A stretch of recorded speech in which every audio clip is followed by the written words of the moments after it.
स्वागत है आपका फाइनल ट्रेड में। नमस्कार, मैं हूं दीपांशु भंडारी। नतीजों का सीजन शुरू हो रहा है, धीरे धीरे करके नतीजे आ रहे हैं, उस पर तो हमारा फोकस बना ही रहेगा। और इसके साथ ही बाजार में आज कमजोरी वाला एक्शन, एक अच्छे रिबाउंड के बाद थोड़ा कंसोलिडेशन जोन में आपको बाजार आते हुए इस समय दिख रहे हैं। तो क्या होनी चाहिए आखिरी 1.5 घंटे की रणनीति, कहां पर करना है आपको फोकस, कुछ बढ़िया ट्रेडिंग आइडियाज और साथ ही कुछ बेहतरीन खबरें, सब लेकर हम हैं तैयार। सबसे पहले तो इस समय की बड़ी बातें क्या हैं उस पर एक बार नजर डाल लेते हैं।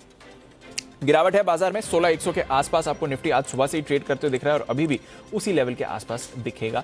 कुछ बड़ा एक्शन वहां से नहीं हो रहा है, बट सुस्ती का माहौल बना हुआ है। बैंक निफ्टी भी अब 150 अंक नीचे है, थोड़ा निफ्टी का आउट परफॉर्म कर रहा है बैंक निफ्टी, बट आज सुस्ती यहां पर भी आई है। बैंक्स के अलावा मेटल्स, यहां पर आपको भारी गिरावट आती हुई दिख रही है। हमारी एक्सक्लूसिव खबर भी थी कि सरकार का फिलहाल एक्सपोर्ट ड्यूटी हटाने का कोई प्लान नहीं है। ऑटो ये आज फिसल रहे हैं और आईटी कल भी यहां पर पिटाई हुई थी, आज भी यहां पर पिटाई होती हुई दिख रही है, तो कोई सहारा वहां से नहीं आते हुए दिखेगा। इसके अलावा नजर रखिए जहां तक पावर शेयरों का सवाल है, छोटी स्पेस है बट अच्छी खरीदारी यहां पर आ रही है। पावर इंडेक्स 1% ऊपर है, वो भी ऐसे सुस्त बाजार में। और फाइनली अमेरिकी बाजार और यूरोप के बाजार पर भी रखें नजर। अमेरिकी फ्यूचर्स डाउ करीब 200 पॉइंट नीचे है, सुबह से ही हम देख रहे हैं 150-200 पॉइंट नीचे ट्रेड करते हुए दिख रहा है। यूरोप के बाजार भी आधे से 1% कमजोर आपको दिखेंगे। तो ग्लोबल सुस्ती है, हमारे बाजारों में भी गिरावट का ट्रेंड इस समय आपको आते हुए दिख रहा है। और जिस तरह से मेटल्स की भारी पिटाई हुई है, ये एक स्पेस है जो आपको अपने रेडार पर रखनी चाहिए। कल देख रहे हैं लगातार यहां पर गिरावट हो रही है। हिंडाल्को टॉप लूजर है इस समय, 3% की वीकनेस इस पर बन रही है। टाटा स्टील, जेएसडब्ल्यू स्टील में भी गिरावट आ रही है। सेल, एनएमडीसी, जेएसपीएल जैसे काउंटर्स पर भी आपको कमजोरी बनती हुई दिखेगी। मेटल्स के अलावा और गिरावट आपको आती हुई दिख रही है जहां तक ऑयल मार्केटिंग कंपनीज का सवाल है। एचपीसीएल, बीपीसीएल, आईओसी तीनों आज फिसले हैं। और साथ ही हमने देखा है India bulls, RBL bank, Piramal enterprises, कुछ हाई बीटा फाइनेंशियल्स पर भी आपने कमजोरी बनती हुई दिख रही है। तो कुछ पॉकेट्स हैं बाजार की जो ज्यादा वीकनेस आज के ट्रेड में दिखा रही हैं, क्योंकि कल हमने देखा था कि मिड कैप स्मॉल कैप बाजार को एक्चुअली अच्छे तरह संभाले हुए थे। आज वो ब्रॉडर मार्केट का पार्टिसिपेशन भी मिसिंग है। एक दो सेक्टर्स हैं, कुछ स्टॉक्स हैं ऑफ कोर्स जो आउट परफॉर्म कर रहे हैं, बट जो कल जितना ब्रॉडर मार्केट का पार्टिसिपेशन था वो इस समय मिसिंग आ रहा है। तो आइए नजर डालते हैं बाजार के एक्शन पर और समझते हैं आखिरी 1.5 घंटे के लिए आपको कहां पर रखनी है नजर, कैसे समझना है इस मूव को। अनिल जी भी हमारे साथ है तैयार। Good afternoon sir. 16,100 के इर्द गिर्द ही ट्रेड हुआ, एक बार बीच में एक सीरियस डिप आया था, बट वहां से बाजार रिकवर भी हो गया, बट रिकवर होकर कहीं गया नहीं, वहीं पर अटका हुआ है। और आज पार्टिसिपेशन थोड़ा मिसिंग है, एक दो चीजें मूव करी बट अदरवाइज कुछ पहली तो बात दीप, गुड आफ्टरनून है नहीं, गुड है ही नहीं, आफ्टरनून ही है खाली। अच्छा, गुड न तेजी करने वाले के लिए ना मंदी करने वाले, दोनों के लिए नहीं, बहुत ही बोरिंग वाला मामला है। दूसरा ये कि मतलब सबको परेशान कर रहा है, मंदी करने वाले को भी परेशान कर रहा है कि जाता ही नहीं नीचे, तेजी करने वालों को भी परेशान कर रहा है, जाता ही नहीं ऊपर है। बहुत ही मतलब बोरिंग टाइप का मार्केट है। एग्जैक्टली, ठीक है। सारे ट्रिगर्स ये कह रहे हैं कि नीचे जाना चाहिए और स्क्रीन कह रही है कि नीचे नहीं जाने को तैयार नहीं हो। धीरे धीरे धीरे सरक रहे हैं। 10 पॉइंट गिरता है, 8 पॉइंट वापस चढ़ता है, फिर वहां से 10 पॉइंट गिरता है, फिर वापस 8 पॉइंट चढ़ता है। तो मतलब हर एक लेवल पर बाइंग सेलिंग दोनों हो रही है। निफ्टी कमजोर होने की कोशिश कर रहा है, बैंक निफ्टी मजबूत होने की कोशिश कर रहा है। और इसलिए बहुत दिनों बाद दीप आज सुबह मेरे को क्लियर कट कन्फ्यूजन वाला मार्केट लग रहा था। नहीं तो जनरली हमेशा ओपिनियन रहती है और अभी भी वही ओपिनियन है जो सुबह वाली थी। तो सुबह फाइनली ये ओपिनियन थी कि कुछ नहीं करना, देखो 16,000-16,050 आएगा तो खरीदेंगे, 16,200-250 आएगा तो बेचेंगे, नहीं तो कुछ नहीं, देखते रहो। बैंक निफ्टी सिंपल है, 34,925, 35,125 की रेंज में आएगा तो खरीदेंगे, 34,475, 35,475, 35,550 आएगा तो बेचेंगे। अभी यहाँ पर कुछ नहीं करना, सेम वही फॉर्मूले के साथ चलेंगे, करके कोई फायदा तो है नहीं जरा। फिर भी किसी को करना ही है कुछ, तो थोड़ा सा नीचे की तरफ 60% चांस नीचे की तरफ के हैं, ऊपर के चांस थोड़े से रिस्क ज्यादा है। लॉन्ग ट्रेड में रिस्क ज्यादा है, भले स्क्रीन अच्छी दिखा रही है, फैक्टर सारे नेगेटिव दिख रहे, तो कभी कोई फैक्टर पे आप रिएक्शन दे दो तो।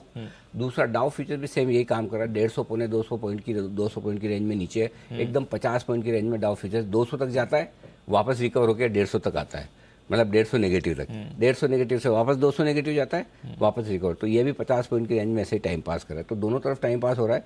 इस टाइम पास में फिर ओवरनाइट की रिस्क लॉन्ग साइड वाले कम रखेंगे, इसलिए 60% चांस ये है कि आप 16,000-16,050 की रेंज में पहुंचे।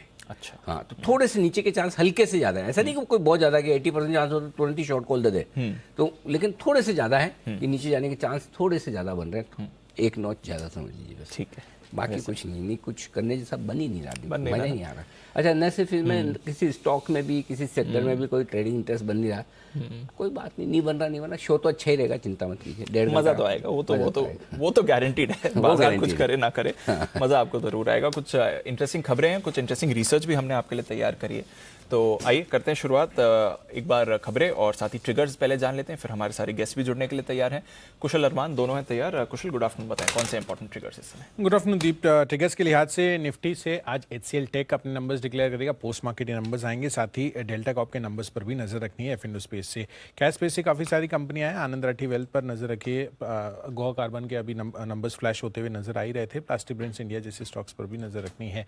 13 जुलाई कल ये दिन काफी अहम होने वाला है। एफ स्पेस से माइंडट्री अपने नंबर्स डिक्लेयर करेगा, कैश स्पेस से टाटा मेटालिक्स फोकस में रहेगा, साथ ही रुचि सोया, इसका नाम बदलकर पतंजलि फूड्स ये चेंज हो जाएगा और नया सिंबल भी पतंजलि के नाम से ट्रेड होता हुआ नजर आएगा। कल हिंदुस्तान जिंक की बोर्ड बैठक भी है डिविडेंड को लेकर, तो अंतरिम डिविडेंड पर यहां पर विचार होगा और काफी सारे stocks, Shri cement, VST industries जैसे स्टॉक्स एक्स डिविडेंड ट्रेड करते हुए भी नजर आएंगे। ग्लोबल इवेंट के लिहाज से यूएस का सीपीआई डेटा जून महीने का, ये काफी बड़ा फोकस में रहेगा ग्लोबल इवेंट के हिसाब से, और जीडीपी डेटा यूके का ये भी आता हुआ दिखेगा। 14 जुलाई गुरुवार रिजल्ट्स के लिहाज से एसीसी और एलएनटी इन्फोटेक के नंबर्स पर नजर रखनी है। कैश पे से काफी सारे नंबर्स हैं, जिसमें चुनिंदा नाम एंजल वन, टाटा एलेक्साई जैसे स्टॉक शामिल है।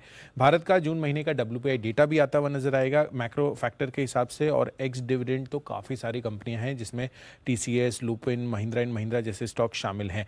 इनफैक्ट ग्लोबल इवेंट के लिहाज से सिंगापुर का जीडीपी डेटा और जापान का इंडस्ट्रियल प्रोडक्शन डेटा पर भी आपको नजर रखनी है। तो ये ओवरऑल थर्सडे के काफी सारे ट्रिगर्स हैं। तो इंपॉर्टेंट ट्रिगर्स हैं, हमारे बाजार के लिए भी इंपॉर्टेंट डेटा आएगा और ग्लोबली भी काफी इंपॉर्टेंट डेटा आने वाला है। खबरें क्या आई हैं आज, आइए जानते हैं अरमान के साथ। अरमान, गुड आफ्टरनून, बताइए।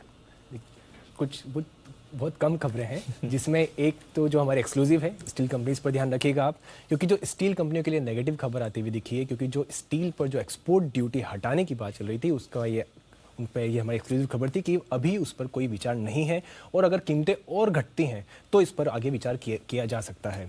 उसी के साथ साथ एनएमडीसी में लंप आयरन ओर और फाइन दोनों पर 500 रुपये प्रति टन का जो भाव है वो घटाया गया है, और अब लंप आयरन और घटने के बाद 3900 प्रति टन हो चुका है, और फाइन और की अब कीमतें घटने के बाद 2810 प्रति टन हो चुकी है। उसी के साथ सिर्फ एक ब्लॉक डील है, जिसमें कोटक बैंक है, जिसमें 11.8 लाख शेयर के कई सौदे किए गए हैं। बस खत्म। यस सर, शुरू होने से पहले यस सर। 2-4 सुबह वाली लेते, हमें कौन सा पता चलता है कि सुबह बोली थी। डाल देते ऐसे अंदर ही अंदर। इकोनॉमिक्स पढ़िए वो सीए में। Yes sir. हाँ, तब इकोनॉमिक्स में कैसे, इकोनॉमिक्स में मार्क्स ऐसे मिलते हैं जितना ज्यादा आपने कॉपी भरी, करेक्ट, जितना ज्यादा लिखा। सर वो बीच में ऐसा आशीष ने कोशिश की थी बढ़ाने की पेपर, तो आपने बोल दिया था कि पेपर बढ़ा दिया तो उसका तो फॉर्मूला ही गलत था ना। वो तो फॉन्ट बड़ा करके लाता था, इस न्यूज का में तो फॉन्ट बड़ा कर लो 3 पेज में आ जाए। मैंने नया वाला आइडिया दिया, सुबह वाली भी डाल दो रिसाइकल करके। चलिए कोई बात नहीं, लेकिन हमारी टीम ही ऐसी, क्या करें, क्वालिटी पर बहुत फोकस है इनका, तो जो है तो है, नहीं है तो नहीं है, कोई बात नहीं। एक्सपर्ट्स का भी फोकस क्वालिटी पर, और यही वजह आज मुश्किल से 8-9 कॉल सुबह आए। कल तो है ना सुबह वाले शो में पूरी कॉपी भर गई थी, मुझे लगा कि दोपहर के बाद तो सप्लीमेंट्री लगेगी, लेकिन आज कुछ खास है नहीं।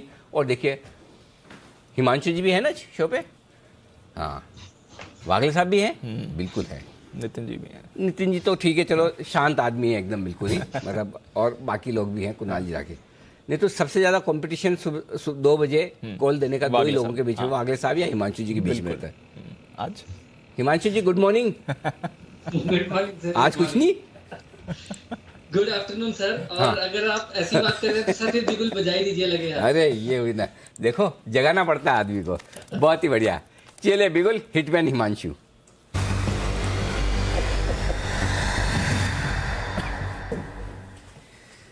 फाइनली बताएं हिमांशु जी। अनिल जी देखिए, बजाज फाइनेंस, बजाज फिनसर्व में एकाएक पिछले कुछ मिनटों में ट्रैक्शन बढ़ता हुआ नजर आया है, और जिस हिसाब से जिस कंसोलिडेशन का यहाँ पर ब्रेकआउट आता हुआ नजर आ रहा है, मुझे लगता है बजाज फाइनेंस में एक अच्छी तेजी देखने को मिल सकती है। तो कैश के लेवल्स हैं 5920, 5925, इन लेवल पर खरीदारी करें। 5890 का स्टॉप लॉस लगाएं। पहला टारगेट अनिल जी जो यहाँ पर निकल कर आता है वो आता है 5980 का, दूसरा टारगेट 6030 का। तो इन 2 टारगेट्स के लिए बजाज फाइनेंस में खरीदारी करके चलने की सलाह है। एक साइडवेज कंसोलिडेशन से यहाँ पर ब्रेकआउट आता हुआ नजर आ रहा है, और मुझे लगता है कि ये स्टॉक कल के सेशन में 6100 तक के भी लेवल्स दिखा सकता है। ओके, तो ये है आपके लिए बजाज फाइनेंस, जहां पर राय है आपके खरीदारी करने की। चलिए, पहली चीज तो मुझे ऐसा लगा कहीं बिकवाली की राय ना आ जाए, कम से कम आई तो खरीदारी करने की राय, और वो भी बजाज फाइनेंस जैसे दिग्गज पर हाई बीटा स्टॉक है जहां पर खरीदारी करने का इरादा रखते हैं हिमांशु जी। 5,980 और 6,030 ये दो टारगेट के लिए करनी खरीदारी, और थोड़ी थोड़ी रिकवरी शो की शुरुआत में आती दिख रही है। 25 एक पॉइंट रिकवर होता दिखाई निफ्टी निचले स्तर से, और साथ ही साथ थोड़ी रिकवरी आती दिख रही। एक ट्रेंड कल किसने खरीदारी करने की राय दी? अभी मेरी नजर गई, अभी भी हरे निशान में। नतीजे का भी देखना है कि कब इसके रिजल्ट्स आने वाले हैं। सिमी जी के साथ शायद? सिमी जी किसने तो आज दिया था, नहीं कल दिया था, कल ट्रेंड की रिकमेंडेशन आती हुई दिख रही है। चलो कोई बात नहीं, pick of the day Simi ji का था। सिमी जी ने वीक, अच्छा सिमी जी ने तो सिमी जी ने दिया, तो सुमित जी इसके चार्ट पर राय दीजिए। हरे निशान में आने की कोशिश कर रहा है, कुछ मजबूत दिखता है? गुड आफ्टरनून अनिल जी। अनिल जी, ट्रेंड के अंदर तो पॉजिटिविटी बनी हुई है, पिछले 3-4 दिनों से तेजी बना हुआ है। स्टॉक के अंदर एक 1225 का लेवल टूटने के बाद मोमेंटम और बनेगा, तो पोजीशंस होल्ड करें। 1225 के बाद 1250 से 1275 रुपए तक के लेवल ट्रेंड पे देखने को मिल सकते हैं। तो ट्रेंड पर रखिए नजर। सिमी जी ने भी आपको दिए हैं टारगेट, 1240 के टारगेट सिमी जी ने दिए थे, 1240, 1256, और सुमित जी को भी अच्छा लग रहा है और इस समय स्टॉक रिकवरी मोड में भी आ रहा है। इनफैक्ट काफी सारे स्टॉक्स रिकवर कर रहे हैं। बजाज फाइनेंस की बात करिए, बजाज फिनसर्व भी देख लीजिए, वहां पर एक अच्छी रिकवरी आपको आती हुई दिख रही है। बैंक ऑफ बड़ौदा मूव कर रहा है। इंडिया बुल्स हाउसिंग हालांकि कमजोर है, बट निचले स्तरों से थोड़ा एक्शन ये भी दिखा रहा है, और एक स्पाइक आ रहा है डीएलएफ में। डीएलएफ का चार्ट जरा पुल अप करिए, एक अच्छा खासा स्पाइक आपको डीएलएफ के काउंटर में आते हुए दिख रहा है। कल भी हमारे एक्सपर्ट्स के रेडार पर, इनफैक्ट सुमित जी आप ही की कल की रिकमेंडेशन थी, वापस आ रहा हूं आपके पास क्योंकि कल आपकी रिकमेंडेशन भी थी। क्या राय है डीएलएफ पर? बिल्कुल दीपांशु, डीएलएफ के अंदर मोमेंटम है और डीएलएफ काउंटर स्ट्रांग भी है। 350 का लेवल टूटने के बाद इसमें मोमेंटम और बनेगा। 350 के बाद स्टॉक के अंदर 375 रुपए तक के लेवल इसी हफ्ते में डीएलएफ में देखने को मिल सकते हैं। तो ट्रेलिंग स्टॉप लॉस का यूज करें और पोजीशंस पे राइड करें। 350 के बाद 375 तक के टारगेट देखने को मिलेंगे। तो डीएलएफ पर रखिए नजर, ओबरॉय रियल्टी पर रखिए नजर, ये भी एक्शन में आपको आते हुए दिख रहा है। बाकी रियल एस्टेट स्टॉक्स भी फोकस में, और इस पर एक इंटरेस्टिंग रिसर्च भी हमने तैयार करी है। थोड़ी देर में आपको बताएंगे भी कि क्यों आपको रियल एस्टेट स्टॉक्स को अपने रेडार पर रखना चाहिए। बट बेसिकली एनबीएफसीज और रियल एस्टेट दोनों में एक अच्छी मूव आ रही है। बीएचईएल इसमें एक बढ़िया मूव आपको आती हुई दिख रही है, सुबह से थोड़ा एक्टिव भी बना हुआ है। वागले साहब जरा देखें, बीएचईएल हालांकि 50 के नीचे है, ऑलमोस्ट 50 का हाई छुआ था, क्या करना है सर 49 के लेवल पर फिलहाल? दीपांशु, मॉर्निंग में एक अच्छा खासा मोमेंटम दिखाई दिया, लेकिन वो फिजल आउट हो गया। आज का हाई 49.80 है, अभी उससे 2 रुपए नीचे है। तो जब तक वो हाई क्रॉस नहीं करता है, फ्रेश मोमेंटम नहीं आएगा। लेकिन ये कहते हुए पोजिशनली मुझे अच्छा लग रहा है, ये 53-54 तक अगले हफ्ते में जा सकता है। तो उसके लिए आपको बाय करना है तो 47 के स्टॉप लॉस से करंट लेवल पे हल्का सा नीचे बाय किया जा सकता है 53-54 के टारगेट के लिए। ओके, 53-54 के टारगेट के लिए बाय किया जा सकता है, नजर रखते हैं। ये राय आपके लिए आ रही है बीएचईएल पर। ये काउंटर भी काफी एक्टिव होते हुए दिख रहा है। बैंक ऑफ बड़ौदा ये भी एक स्पाइक करने की कोशिश कर रहा है। एब्सोल्यूट गेन्स आपको ज्यादा नहीं दिखेंगे, पर निचले स्तरों से एक अच्छी रिकवरी आई है। कुणाल जी जरा देखें sir, bank of Baroda exactly 110 के लेवल पर इस समय। देखिए, चार्ट अच्छा है दीपांशु। कल भी मेरे और राकेश जी के रडार पर था बैंक ऑफ बड़ौदा, और फिर जिस तरह की तेजी स्टॉक में कल भी बनी, आज भी आप देखें नीचे के लेवल से अच्छी रिकवरी है, और मुझे लगता है कि स्टॉक 115-16 के लेवल्स तो आपको दिखाएगा ही। तो इन स्तरों पर भी जिन्होंने कल का खरीदा हुआ है बिल्कुल होल्ड करके चलें, और अब स्टॉप लॉस जो है वो 108 रुपए पर 108 पर रखें। 115 के पहले टारगेट के लिए होल्ड करने की राय। बिल्कुल, तो 115 का पहला टारगेट होगा, होल्ड करिए बैंक ऑफ बड़ौदा। ये काउंटर भी आपको मूवमेंट दिखा रहे हैं। इनफैक्ट सारे बैंक्स आपको निचले स्तरों से थोड़ी थोड़ी खरीदारी इस समय दिखा रहे हैं, तो बैंक्स पर हल्का फुल्का एक्शन है। हालांकि बैंक निफ्टी आप देखिए सिर्फ 100 पॉइंट ही नीचे है, तो 100 पॉइंट की रिकवरी आपको बैंक्स में अभी अभी आती हुई दिखी है। एक्सिस बैंक एक बार फिर से मोमेंटम में आ रहा है, इस पर भी रखिए नजर। और बंधन बैंक सुबह से ही काफी एक्टिव है। इनफैक्ट नितिन जी से एक बार राय ली जाए बंधन बैंक पर। नितिन जी 3% ऊपर है, और बैंक निफ्टी की वॉलेटिलिटी, बाजार की वॉलेटिलिटी से इसको कुछ ज्यादा फर्क नहीं पड़ा है। डेज हाई के करीब ट्रेड कर रहा है बंधन।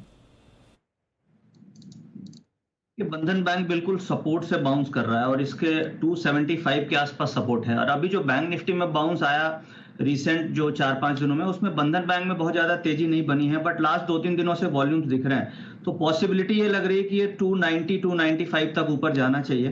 तो इस लेवल पे आपका स्टॉप लॉस 275 का बनता है, और पोजीशन को होल्ड करना चाहिए, और टारगेट 290 से 295 के बनते हैं। तो ये है आपके लिए इस समय बंधन बैंक जिस पर रखनी है नजर। वेदांता, जरा इसका एक बार चार्ट पुल अप करते हैं क्योंकि जबरदस्त स्पाइक वेदांता में आपको आते हुए दिख रहा है। बाकी मेटल्स के लिए तो आज कुछ खास दिन नहीं है, बट वेदांता पर रखिए नजर। यहाँ पर का वक्त है, एक बिगुल तो बनता है। नहीं वागले साहब के लिए, वागले साहब के लिए आइए चलते हैं वागले साहब के पास।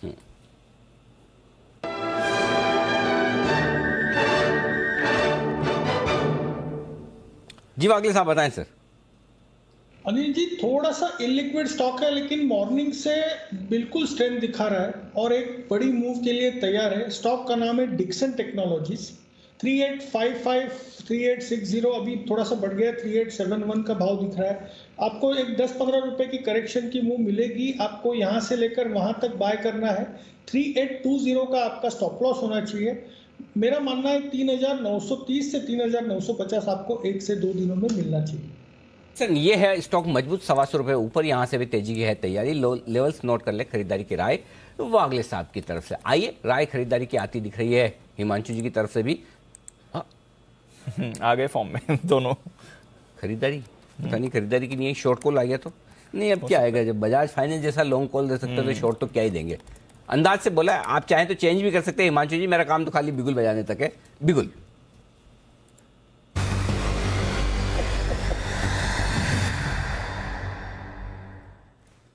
लॉन्ग कॉल है शॉर्ट कॉल? अनिल जी, आप तो मतलब ऐसा कैसा हो सकता है कि आप गलत गैस करें? ना ऐसा कुछ नहीं है। मैं कितना गलत गैस करता हूँ मुझे ही पता है, वो आप याद मत दिलाओ बार बार। हाँ, खाली इतना है कि आप बाय कॉल दे रहे। हाँ जी बिल्कुल। हाँ तो आप पहले ये बोले कि मैं बिना किसी दबाव के दे रहा हूँ, और अनिल जी का ये जो पहले बोला है बाय कॉल, इससे कोई लेन देना नहीं है। उसके बाद शुरू बिल्कुल मैं बिना किसी दबाव के बाय कॉल दे रहा हूँ। दीजिए तो फिर इंतजार किस बात का है। बिल्कुल बिल्कुल। तो अनिल जी, बजाज फाइनेंस में बाय कॉल दिया था, स्टॉक जहां से दिया था 20-25 रुपए शार्प रन अप दिखा रहा है, डे हाई पर है। उससे भी जबरदस्त ब्रेकआउट यहां पर आता हुआ नजर आ रहा है वेदांता के काउंटर में। अनिल जी, कुछ न्यूज फ्लो था, मुझे नहीं पता उसका क्या फंडामेंटल इंपैक्ट है, लेकिन चार्ट्स पर एक कंप्लीट रिवर्सल यहां पर देखने को मिला है। वेदांता में 230-231 के ऊपर एक इन्वर्टेड हेड एंड शोल्डर बनता हुआ नजर आया है, जो कि क्लियर कट ये कंफर्म कर रहा है कि यहां से शॉर्ट टर्म में वेदांता का बॉटम बन चुका है। बड़े टारगेट्स हैं मेरे 242-250 रुपए के टारगेट्स के लिए वेदांता के फ्यूचर्स में खरीदारी करके चलने की सलाह है अनिल जी। 227 रुपए का एक छोटा स्टॉप लॉस लगाना है। जिस तरह से डेरिवेटिव डेटा में कॉल अनवाइंडिंग देखने को मिली है और 3 दिनों के बाद ये नेकलाइन 230-232 की अच्छे वॉल्यूम्स के साथ निकली है, वेदांता में एक बड़ी शॉर्ट कवरिंग रैली यहां से आने को देखने को मिल सकती है और 250 रुपए तक के टारगेट्स 1 से 2 दिनों में वेदांता में आते हुए नजर आएंगे। तो ये है आपके लिए वेदांता। बट अनिल जी, सारे मेटल्स बाउंस बैक कर रहे हैं। वेदांता के लिए तो ऑफकोर्स हिंदुस्तान जिंक पर भी फोकस है, कल बोर्ड बैठक भी होने वाली है, हिंदुस्तान जिंक पर डिविडेंड पर विचार करेंगे, तो आई थिंक वेदांता उसकी वजह से भी एक्शन में आ रहा है। बट जेएसपीएल देखिए, निचले स्तरों से 2% की रिकवरी इसमें आपको आती हुई देखिए। जेएसडब्ल्यू स्टील देखिए, यहाँ पर निचले स्तरों से खरीदारी आ रही है। तो सारे के सारे मेटल काउंटर्स, टाटा स्टील ये निचले स्तरों से 2% रिकवर हुआ है, 2% की रिकवरी सारे मेटल काउंटर्स में निचले स्तरों से आपको आती हुई दिख रही है। तो मेटल्स को अपने रेडार पर रखिए, कुछ एक्शन यहां पर बन रहा है। आई एक्शन की हम बात कर रहे थे रियल एस्टेट, और एक बहुत ही interesting research real estate companies पर अरमान करके लाए। In fact especially Mumbai based real estate companies, या जो मुंबई का ट्रेंड है वो रियल एस्टेट के लिए क्या बता रहा है, अरमान बताइए।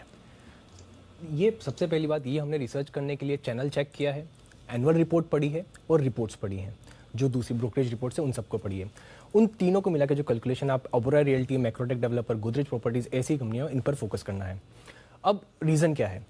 एक तो सबसे पहली बात जो कॉमन चीज़ निकल के आ रही है कि जो मुंबई रियल एस्टेट की जो कंपनियां हैं वो एक हिस्टोरिक अप साइकिल, मतलब एक बहुत बड़ी तेज़ी के ट्रेंड में अब आने का पूरा अनुमान है। एक तो जितने हमने ब्रोकर से बात करी, जितने भी बात करी, सब ने एक ही चीज़ बोली कि जो प्रीमियम क्वालिटी के घर हैं और जो ब्रांडेड कंपनियों के घर हैं वो वहाँ पर उनको अच्छी खासी डिमांड दिख रही है। ये तो एक चैनल चेक हुआ। अब कुछ एक डेटा जो मुंबई प्रॉपर्टी मार्केट के लिए आपको जानना बहुत ज़्यादा ज़रूरी है, जैसे कुछ एक खास डेटा है। जैसे अगर हमारे पूरे कुल देश में जो कुल वॉल्यूम है उसका 10% मुंबई प्रॉपर्टी मार्केट का है, लगभग 23% जो बिक्री होती है वो इसी रीज़न से होती है।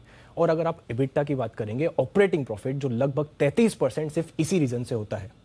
उसी के साथ साथ अगर आप 2021 का डेटा देखेंगे तो 2021 में बीएमसी ने जो बिल्डिंग परमिशन के जो चार्जेस होते हैं उससे लगभग 14,200 करोड़ रुपए कमाए हैं।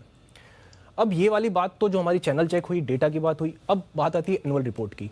अगर आप अभी हाल ही में ओबेरॉय रियल्टी और मैक्रोटेक डेवलपर दोनों की एनुअल रिपोर्ट रिलीज हुई, एनुअल रिपोर्ट में ओबेरॉय रियल्टी की हमने 10 साल के एनुअल रिपोर्ट का मैनेजमेंट डिस्कशन एनालिसिस पढ़ा। ये पहली बार ऐसा हुआ कि उन्होंने ये चीज लिखी है उस एनुअल रिपोर्ट में कि मुंबई रियल एस्टेट मार्केट में अब तक की वो सबसे बड़ी तेजी का अनुमान लगा रहे हैं। अगर मैं आपको एग्जैक्ट लाइन बताऊं कि एग्जैक्ट लाइन वो इंग्लिश में क्या लिखी हुई थी, ये है the Mumbai property market is on the cusp of historic upcycle on all fronts. मतलब सभी पैमानों पर जो मुंबई प्रॉपर्टी मार्केट है वहां पर आपको अच्छी खासी तेजी का अनुमान है।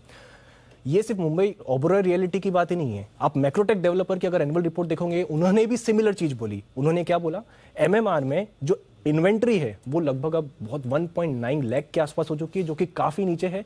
और जो अब इन्वेंट्री 30 महीनों से भी नीचे आ चुकी है, तो वो एक कंपैरेटिवली बहुत अच्छा बेस बन चुका है जहां से आप इस मार्केट में अच्छी खासी तेजी अनुमान कर सकते हैं। अगर एग्जैक्ट वर्ड्स ये हैं कि इन्वेंट्री जो है एमएमआर में वो 30 महीने से भी कम की, और अब ये जो बेस बन चुका है, this base is going to be a significant upsurge in the housing cycle. तो एक चैनल चेक हो गया, एक एनुअल रिपोर्ट्स हो गई, उसके साथ साथ जो क्रिस वुड साहब हैं, जो जेफरीज के हैं, जो अच्छे खासे माने जाते हैं इन सेक्टर की तेजी को पकड़ने के लिए, उन्होंने भी हाल ही में रिपोर्ट में सेम बात यही कही कि रियल एस्टेट सेक्टर अब एक सुपर साइकिल के लिए तैयार हो चुका है और मोस्ट प्रोबेबली अब ये साइकिल जो है ये अच्छे लंबे समय तक चल सकती है। तो ये तीनों को मिलाकर हमको ये कंक्लूजन निकलने में आ रहा है कि रियल एस्टेट मार्केट और वो भी प्रीमियम कैटेगरी का मुंबई में अच्छी खासी तेजी आने सकती है। बिल्कुल, मुंबई रियल एस्टेट मार्केट और स्पेशली प्रीमियम कैटेगरी तो ये बता रही है कि एक बहुत ही बड़ा मूव आने के लिए तैयार है। बट अक्रॉस द स्पेस आप रियल एस्टेट में एक्सपेक्ट करिए कि सेल्स अच्छी रह सकती हैं। ऑलरेडी कुछ ट्रेंड्स हमने देखे थे, ऑफकोर्स पिछले स्टैंप ड्यूटी और कोविड के कई सारे इंसेंटिव्स भी दिए गए थे। इंसेंटिव्स तो अब वापस ले लिए गए हैं, बट सेक्टर एक नई तेजी में आ रहा है, ऐसा अनुमान लगा रहे हैं। और ओबेरॉय रियल्टी देखिए किस तरह से स्पाइक करते हुए दिख रहा है इस समय। इनफैक्ट बहुत ही बढ़िया आपको मूव आती हुई दिख रही है। आइए एक चोपड़ा साहब से भी राय ले लें। चोपड़ा साहब, वैसे तो रियल एस्टेट पर आपसे कई बार पहले भी बात हुई और आपका भरोसा भी बना हुआ है, डीएलएफ पर भी आपने बात करी है, बट बाकी सारे रियल एस्टेट काउंटर्स में भी आ रहा है और ये जो across the board specially premium real estate में एक बहुत ही नई जान आती हुई दिख रही है, इस पर आपका क्या व्यू है सर? नमस्कार दीप, दो तीन चीजें मैं बोलना चाहूंगा। पहली बात, रेरा इम्प्लीमेंटेशन के बाद जो फ्रिंज बिल्डर्स थे, चाहे वो दिल्ली हो, बंबई हो या जो भी बड़े रियल एस्टेट के मार्केट्स हैं, बेंगलोर हो, पूना हो, तो जितने फ्रिंज प्लेयर्स थे वो वैसे ही बाहर हो गए। उसके बाद जो मुझे लगता है लिक्विडिटी क्रंच हुई, उसकी वजह से भी प्रॉब्लम हुई। बहुत सारे कंपनीज जो है वो एनसीएलटी में लगी हुई हैं। तो ये सारा जो ट्रैफिक है जो बायर्स का, वो डाइवर्ट हुआ ब्रांडेड प्लेयर्स की तरफ, और इसका फायदा निश्चित रूप से डीएलएफ जैसी कंपनी, ओबेरॉय रियलिटी, अजमेरा या कोल्टे पाटिल, जो बड़े बिल्डर्स हैं, सनटेक है, ब्रिगेड है, जो भी बैंगलोर के बड़े बिल्डर्स हैं, शोभा डेवलपर्स है, इन सबको बेनिफिट मिला। शोभा जैसी कंपनी तो दुबई रियल एस्टेट में भी बहुत अच्छा काम कर रही है। मैं जब पीछे दुबई गया था तो मैंने देखा शोभा ने काफ़ी वहाँ पे अच्छा डेवलपमेंट किया है। तो अब ये बिल्डर्स जो हैं, इंडियन बिल्डर्स, इंटरनेशनली भी फोरे कर रहे हैं। एक और जो बुनियादी बात हमें समझनी होगी कि करीब 3 महीने पहले की बात है, बहुत सारे बिल्डर्स ने बिल्डिंग्स बनाना बंद कर दिया था। कारण ये था कि रोज़ ही लोहे के भाव बढ़ जाते थे, रोज़ ही सीमेंट के भाव बढ़ जाते थे, लकड़ी के भाव बढ़ जाते थे। जो बेसिक मटेरियल है, शीशा, तो ग्लास में भी अच्छी खासी तेजी देखने को मिली। मगर अभी पिछले 2 महीने के अंतराल में, इस दौरान काफ़ी करेक्शन हुआ है मेटल्स के प्राइसेस में, लकड़ी में, एल्यूमिनियम में और सीमेंट में।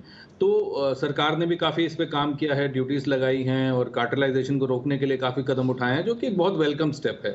मुझे लगता है बिल्डर्स की जो इनपुट कॉस्ट है अब वो नॉर्मलाइज हो चुकी है, तो नए जो प्रोजेक्ट्स बना रहे हैं उसमें उनकी कॉस्ट कम हो गई है और नो डाउट पुरानी इन्वेंट्री जा चुकी है। सबसे बड़ी समस्या था जो इन्वेंट्री ओवरहैंग, जो मुझे लगता है कोविड के दौरान निकल गया है। तो इन्वेंट्री ओवरहैंग खत्म हो चुका है, उनके हाथ में पैसे हैं और जो कॉस्ट ऑफ बिल्डिंग मटेरियल है वो नीचे आ चुका है। और डिमांड तो जाहिर है, क्योंकि मुंबई की जैसे आपने बात करी, इतनी जनता है इस देश में, तो डिमांड तो रहेगी। और इंटरेस्ट रेट्स अभी भी अगर आप बात करें तो अभी भी करीब करीब 7.3, 7.4, 7.5 पे अच्छा होम लोन मिलता है और ये एक बहुत अच्छा रेट है। तो काफ़ी कंड्यूसिव एनवायरनमेंट है, लो इंटरेस्ट रेट सिनेरियो, बिल्डर्स को का इनपुट कॉस्ट कम हो चुका है, इन्वेंट्री ओवरहैंग खत्म हो चुका है और रेरा की वजह से फ्रिंज एलिमेंट्स खत्म हो चुके हैं। तो जितने भी ब्रांडेड या बड़े प्लेयर्स हैं अब उनको बेनिफिट पहुंचना चाहिए और ये बिल्डर्स ही, ओबरॉय ही मतलब लोअर रंग के लिए, लोअर इनकम क्लास के लिए भी घर बना रहा है, और काफ़ी बिल्डर्स जो हैं वो प्रीमियम सेगमेंट में भी काम कर रहे हैं, लोधा डेवलपर्स जैसे, और कई ऐसे भी हैं जो लोअर रंग या मिडिल क्लास के लिए भी घर बना रहे हैं। तो मुझे लगता है कि रियल एस्टेट साइकिल लगभग 8-9 साल चलती है, 2-3 साल जा चुके हैं, आगे 3-4 साल 5 साल अच्छा लगता है। तो रियल एस्टेट में जो टॉप रैंक प्लेयर्स हैं, डीएलएफ जैसे, ओबरॉय जैसे, जिन पे डेट ओवरहैंग कम है, उन कंपनियों को खरीदा जा सकता है और उसमें निश्चित रूप से अच्छा मुनाफा बनेगा। और ओबरॉय रियल्टी के लिए तो उनका जो चोपड़ा साहब ने बात कही एकदम सही है कि प्रीमियम हाउसिंग में भी है और अफोर्डेबल सेगमेंट में भी है। एसआरए रीडेवलपमेंट प्रोजेक्ट के लिए भी कुछ इंपॉर्टेंट डेवलपमेंट्स मुंबई में उनके लिए होते हुए दिखे हैं, तो इसका एक्शन आप देख रहे हैं। पूरा रियल एस्टेट पैक एक बार फिर से अच्छी मूव आज दिखा रहा है। यहाँ पर रखते हैं नज़र रखिए पावर स्टॉक्स में, जहाँ पर हमारी बात चली रही थी वहाँ पर भी एक अच्छी मूव आई और एनटीपीसी सुबह से ही काफ़ी एक्टिव बना हुआ है और अभी भी गेंस होल्ड ही कर रहा है एनटीपीसी। ज़रा एक बार हिमांशु जी एनटीपीसी के चार्ट्स पर राय दें अपनी, डेज हाई पर है, क्या करना है इसमें? दीपांशु, कल मॉर्निंग शो में मैंने इसको बाय रिकमेंडेशन दिया था, कल सुबह ब्रेकआउट देखने को मिला था और मेरा ऐसा मानना था कल भी कि स्टॉक 150-152 की तरफ जाता हुआ नजर आ सकता है। तो उसी तर्ज पर मुझे लगता है कि स्टॉक ने आज एक स्ट्रेंथ दिखाई है, टेक्निकल सेटअप काफी पॉजिटिव है और मुझे लगता है ऑन कंजर्वेटिव साइड स्टॉक 152-153 रुपए तक की अपसाइड दिखा सकता है। एग्जिस्टिंग पोजीशन को होल्ड करके चलने की सलाह है। 144 के नीचे का एक स्टॉप लॉस लगाकर स्टॉक को होल्ड किया जा सकता है। तो ये है आपके लिए एनटीपीसी जिस पर आपको रखनी है नज़र। बाकी जो काउंटर्स हैं इस स्पेस से वो भी अच्छी मूव दिखा रहे हैं। जेएसडब्ल्यू एनर्जी आज ये भी थोड़ा एक्टिव है, हालांकि ऊपर से थोड़ा फिसला है, बट बंसल जी जरा देखें सर जेएसडब्ल्यू एनर्जी के चार्ट को।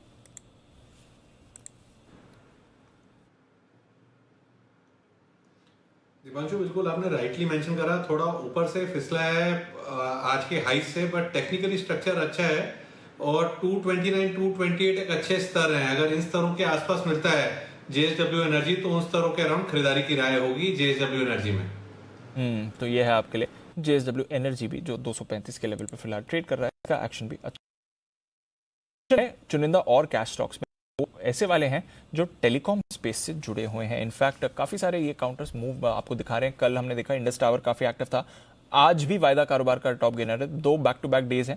बट इसके अलावा आईटीआई जैसे काउंटर्स को देखिए, तेजस नेटवर्क है यहाँ पर रखी नजर, स्टरलाइट टेक, यहाँ पर भी कुछ ना कुछ चल रहा है। तो आइए समझते हैं टेलीकॉम स्पेस क्यों वापस फोकस में आ रहा है। कुशल है हमारे साथ तैयार। इनफैक्ट आईटीआई 15-17% ऊपर इस समय ये काउंटर ट्रेड कर रहा है। कुशल बताइए क्या चल रहा है यहाँ पर? बिल्कुल, तो बेहतरीन खबर आती हुई दिख रही है तमाम टेलीकॉम इक्विपमेंट मेकर्स के लिए, क्योंकि सबसे पहले आप देखिए कल भी तेजस नेटवर्क या फिर आप डी लिंक स्टॉक देखें 2.5 से 3% तक की तेज़ी वहाँ पर आती हुई दिखी। इंडस टावर्स आप बता ही रहे थे और आज back to back follow on move आता हुआ दिख रहा है। और पोस्ट मार्केट खबर ये आती हुई दिखी कि यहाँ पर जो डिपार्टमेंट ऑफ टेलीकम्युनिकेशन है डीओटी, उनकी तरफ से जो टेलीकॉम लाइसेंस अग्रीमेंट है टेलीकॉम इक्विपमेंट प्रोक्योर करने का ऑपरेटर्स के लिए, उसमें बदलाव किया गया है और वो इनके लिए काफ़ी ज़्यादा पॉजिटिव है। क्योंकि यहाँ पर जो बदलाव है उसमें सबसे पहले तो यही रखा गया है चीज़ कि जो ट्रस्टेड सोर्सेज कंपनियां हैं, ये वहाँ से जितने भी टेलीकॉम ऑपरेटर्स हैं वो सोर्सिंग कर सकते हैं बिना अनुमति के। इनफैक्ट जो गैर ट्रस्टेड सोर्सेज वाली कंपनियां हैं जिनको ये टैग नहीं मिला है, उनसे अगर ये ऑपरेटर्स प्रोक्योर करते हैं इक्विपमेंट, टेलीकॉम इक्विपमेंट्स, तो उनको सरकार की अब प्रायर अप्रूवल लेनी होगी। तो जाहिर सी बात है कि एक रिस्ट्रिक्शन जो है कहीं ना कहीं ये लगा दिया गया है, जो इनके नियमों में बदलाव हुआ है और इस वजह से जो जितने भी डोमेस्टिक टेलीकॉम इक्विपमेंट मैन्युफैक्चरर हैं उनके लिए काफ़ी बड़ा स्पेस ओपन होता हुआ दिख रहा है। क्योंकि आप जानते ही हैं कि जो 5G ऑक्शन है वो होने वाला है 26 जुलाई ऑनवर्ड्स, ये स्टार्ट हो जाएगा। आवेदन ऑलरेडी आ चुके हैं। तो बड़ी जो तैयारी है घरेलू टेलीकॉम इक्विपमेंट मैन्युफैक्चरर्स की, वो अब और ज़्यादा बेहतर होती हुई दिखेगी इस बदलाव के बाद। उनके प्रोडक्ट्स की डिमांड कंपेरेटिवली बाकी अन्य जो विदेशी कॉम्पिटिटर्स हैं, खासकर जो चाइनीज टेलीकॉम इक्विपमेंट मेकर्स हैं, उनके बनस्पत यहाँ पर डिमांड और ज़्यादा बढ़ेगी। तो डेफिनेटली इनके लिए जो है आगे आने वाले टाइम में और भी अच्छे दिन आ सकते हैं। एंड इसी वजह से कहीं ना कहीं लग रहा है कि जो टेलीकॉम इक्विपमेंट मैन्युफैक्चरर्स हैं आगे भी इनकी जो तेज़ी है बरकरार रहेगी। ओके, तो यहाँ पर आप एक्शन बनते हुए देख रहे हो। टेलीकॉम इक्विपमेंट मेकर्स ये अब फोकस में आ रहे हैं। चोपड़ा साहब कोई राय? 5G ऑक्शंस भी अब शुरू होने वाले हैं 19 तारीख के बाद और हम देख रहे हैं स्पेस में एक्शन बन रहा है। अब टेलीकॉम इक्विपमेंट मेकर्स के लिए भी, भारतीय इक्विपमेंट मेकर्स के लिए भी गवर्नमेंट की तरफ से एक रिलीफ आया है। कोई अप्रोच और कोई काउंटर जो यहाँ पर पसंद हो आपको? दीप अच्छा वेलकम स्टेप है, और मेक इन इंडिया का जो मुझे लगता है जो गवर्नमेंट ऑफ इंडिया का जो स्टेप है वो बहुत अच्छा है। हम लोग अपना चाइनीज़ डिपेंडेंस कम करना चाहते हैं, और बहुत सारा जो टेलीकॉम हार्डवेयर, इवन टेलीफोन्स जो चाइना से आते थे, अब वो फोकस किया जा रहा है कि भारत में बने। और एक जो बात है चिप शॉर्टेज को लेके, अभी पीछे वेदांता ने ये बात डिक्लेयर किया था कि वो लोग माइक्रोचिप्स का काफ़ी बड़ा प्लांट लगाना चाहते हैं, और भी काफ़ी कंपनीज हैं, इवन टाटा ग्रुप भी सेमीकंडक्टर्स और माइक्रोचिप्स का प्लांट इंडिया में लगाना चाहते हैं।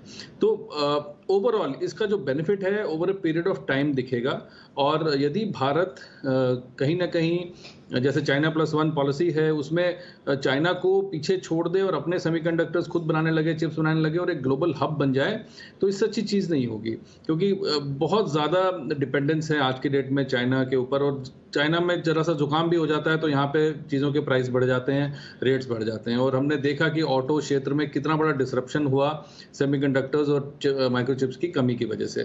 तो अगर आप मुझसे पूछें तो मुझे डिक्सन टेक्नोलॉजीज है, अगर मेरे टॉप चॉइस पूछें तो डिक्सन मुझे अच्छा लगता है। अच्छी गिरावट भी हो चुकी है, करीब करीब 3880 रुपये पे अभी ट्रेड करता है, तो अच्छी संभावना है ये आपको 4500 की ओर जाते देखे। तो डिक्सन में एक मूवमेंट दिखाई देता है, और हो सकता है कि वेदांता में भी जो मूवमेंट देखने को मिला है, संभावना ये है कि सेमीकंडक्टर्स का जो उन्होंने प्लान अपना साझा किया था मीडिया के साथ भी और सबके साथ, तो हो सकता है उसमें कुछ पहल हो रही हो।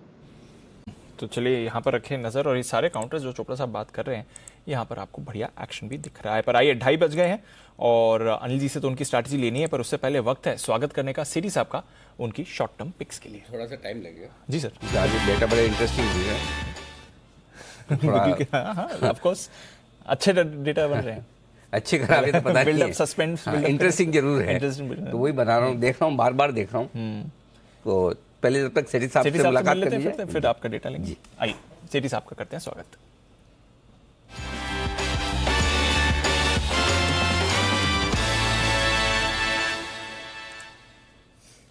सेठी साहब स्वागत है सर। और थोड़ा रिकवरी के मूड में दिख रहा है बाजार, मिड कैप स्मॉल कैप भी अब तक सुस्त थे, अब यहाँ पर भी एक्शन बन रहा है। बताएं सर क्या करना है आज? Good afternoon Deepanshu, good afternoon Anil ji. देखो दीपांशु, आज बाकी कॉल्स आ नहीं रहे तो मैंने 2 तो कैश मार्केट के कॉल है, और अभी एक F&O का स्टॉक भी रडार पे आया है, तो पहले वो F&O का स्टॉक कवर करना चाहूंगा। अरे वाह, चलिए बताइए सर, पहले F&O वाला। अनिल जी, अभी खरीदारी करने की सलाह है SRF के जुलाई फ्यूचर्स में, जो अभी 2200 रुपए के लेवल्स पे ट्रेड कर रहा है, अभी डेज हाई पे स्टॉक आया है। ये एक बेहतरीन कंपनी है जो कि फ्लोरोकेमिकल्स, स्पेशलिटी केमिकल्स, फिर पैकेजिंग फिल्म्स, टेक्निकल टेक्सटाइल्स और लेमिनेटेड फैब्रिक्स बनाती है। अब ये कंपनी का 43% जो टर्नओवर है वो आता है केमिकल्स से, जहाँ पे रेफ्रिजरेंट्स है और एग्रो और फार्मा केमिकल्स बनाती है। फिर 40% रेवेन्यूज आते हैं फ्लेक्सिबल पैकेजिंग से, जो भी एक अच्छा ग्रोथ सेक्टर है, जो हम कई सारे स्टॉक्स से उस सेक्टर से रिकमेंड करते हैं। और 17% आता है टायर कोड फैब्रिक्स, जो टेक्निकल टेक्सटाइल्स है।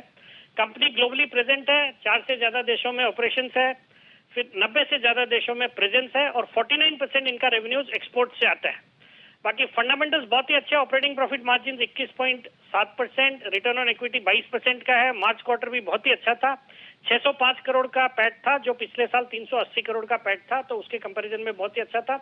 बट आज इस स्टॉक को पिक करने के पीछे, रडार पे आने के पीछे भी एक कारण है कि हाल ही में ये कंपनी एक्चुअली फ्लोरोकेमिकल्स यानी रेफ्रिजरेंट्स के कारोबार में भी काफी बड़ी कंपनी है, जैसे गुजरात फ्लोरोकेमिकल्स है। हाल ही में अमेरिका में जो एक एंटी डंपिंग ड्यूटी लगी हुई थी रेफ्रिजरेंट्स पे, तो उन्होंने वो एंटी डंपिंग ड्यूटी का जो सनसेट रिव्यू होता है उसमें उसको एक्सटेंड किया है, जिसका फायदा ये जो दोनों कंपनी को देखने को मिलेगा। और कल हमने देखा 6-7% गुजरात फ्लोरो चला भी था, ये स्टॉक बिल्कुल पार्टिसिपेट नहीं किया और अपने हाइट से भी अच्छा खासा पिटा हुआ, 2800 के हाइट से। तो इसमें खरीदारी करने की सलाह, और मेरा इसमें शॉर्ट टर्म का टारगेट है 2300 रुपए का, 2150 का स्टॉप लॉस रखना है। 2300 का टारगेट, 2150 का स्टॉप लॉस। SRF ये है पसंद आपको सिटी साहब की तरफ से इस समय की पिक आ रही है। सिटी साहब कैश कॉल्स भी लेता हूं आपसे सर, उससे पहले एक स्टॉक जो आपके रिकमेंडेशन लिस्ट में भी रहता है, प्लास्टी ब्लेंड्स, उसके नतीजे आ रहे हैं सर। नतीजे मैं रीड आउट करता हूं, आप फिर अपना व्यू भी उस पर दें। आय 153 करोड़ से बढ़कर 204 करोड़ की आती हुई दिखी है, तो आय में अच्छी बढ़त देखिए, लगभग 30% आय बढ़कर आई है इनकी, 153 करोड़ से बढ़कर 204 करोड़। और मुनाफा भी 6.25 करोड़ से बढ़कर 10 करोड़ का आपको यहाँ पर मुनाफा भी आते हुए दिखा, तो मुनाफे में भी बढ़िया बढ़त दिखी है सर। प्लास्टिक ब्लेंड्स जरा राय दें, नंबर्स आते आते स्टॉक भी अब रिएक्ट कर रहा है 3.5% ऊपर। बिल्कुल दीपांशु, इस स्टॉक को मैंने 6 जुलाई को रिकमेंड किया था, ये पिछले वीक ही 199 के लेवल पर रिकमेंड किया। 215 का टारगेट था, वो आज टारगेट भी अचीव हो गए। रिजल्ट्स भी बहुत ही अच्छे हैं, बहुत अच्छी क्वालिटी की कंपनी है और किसी का मीडियम से लंबे अवधि का नजरिया तो इस स्टॉक में बिल्कुल बने रहने की सलाह करंट लेवल्स पे। आपके सामने लिखा हुआ रहता है कि 6 जुलाई को क्या है, याद रहता है? सुनिए अनिल जी, जब दीपांशु ने बोला प्लास्टिक ब्लैंड्स और विकास जी आपने, तब फिर मेरे सामने भी, जैसे दीपांशु रिकॉर्ड मेंटेन करते हैं, मेरे पास भी रिकॉर्ड रहता है। अच्छा, कितनी तारीख को कौन सा स्टॉक कितने लेवल पर रिकमेंड किया? वेरी नाइस, बहुत बढ़िया सेठी साहब। अच्छा, एक और सवाल, सिर्फ खुद का रिकॉर्ड मेंटेन करते हो, दूसरे का भी करते हो? नहीं अनिल जी, सिर्फ खुद का। थैंक गॉड, बाकी से कोई बहुत रिलीफ की बात है हमारे लिए।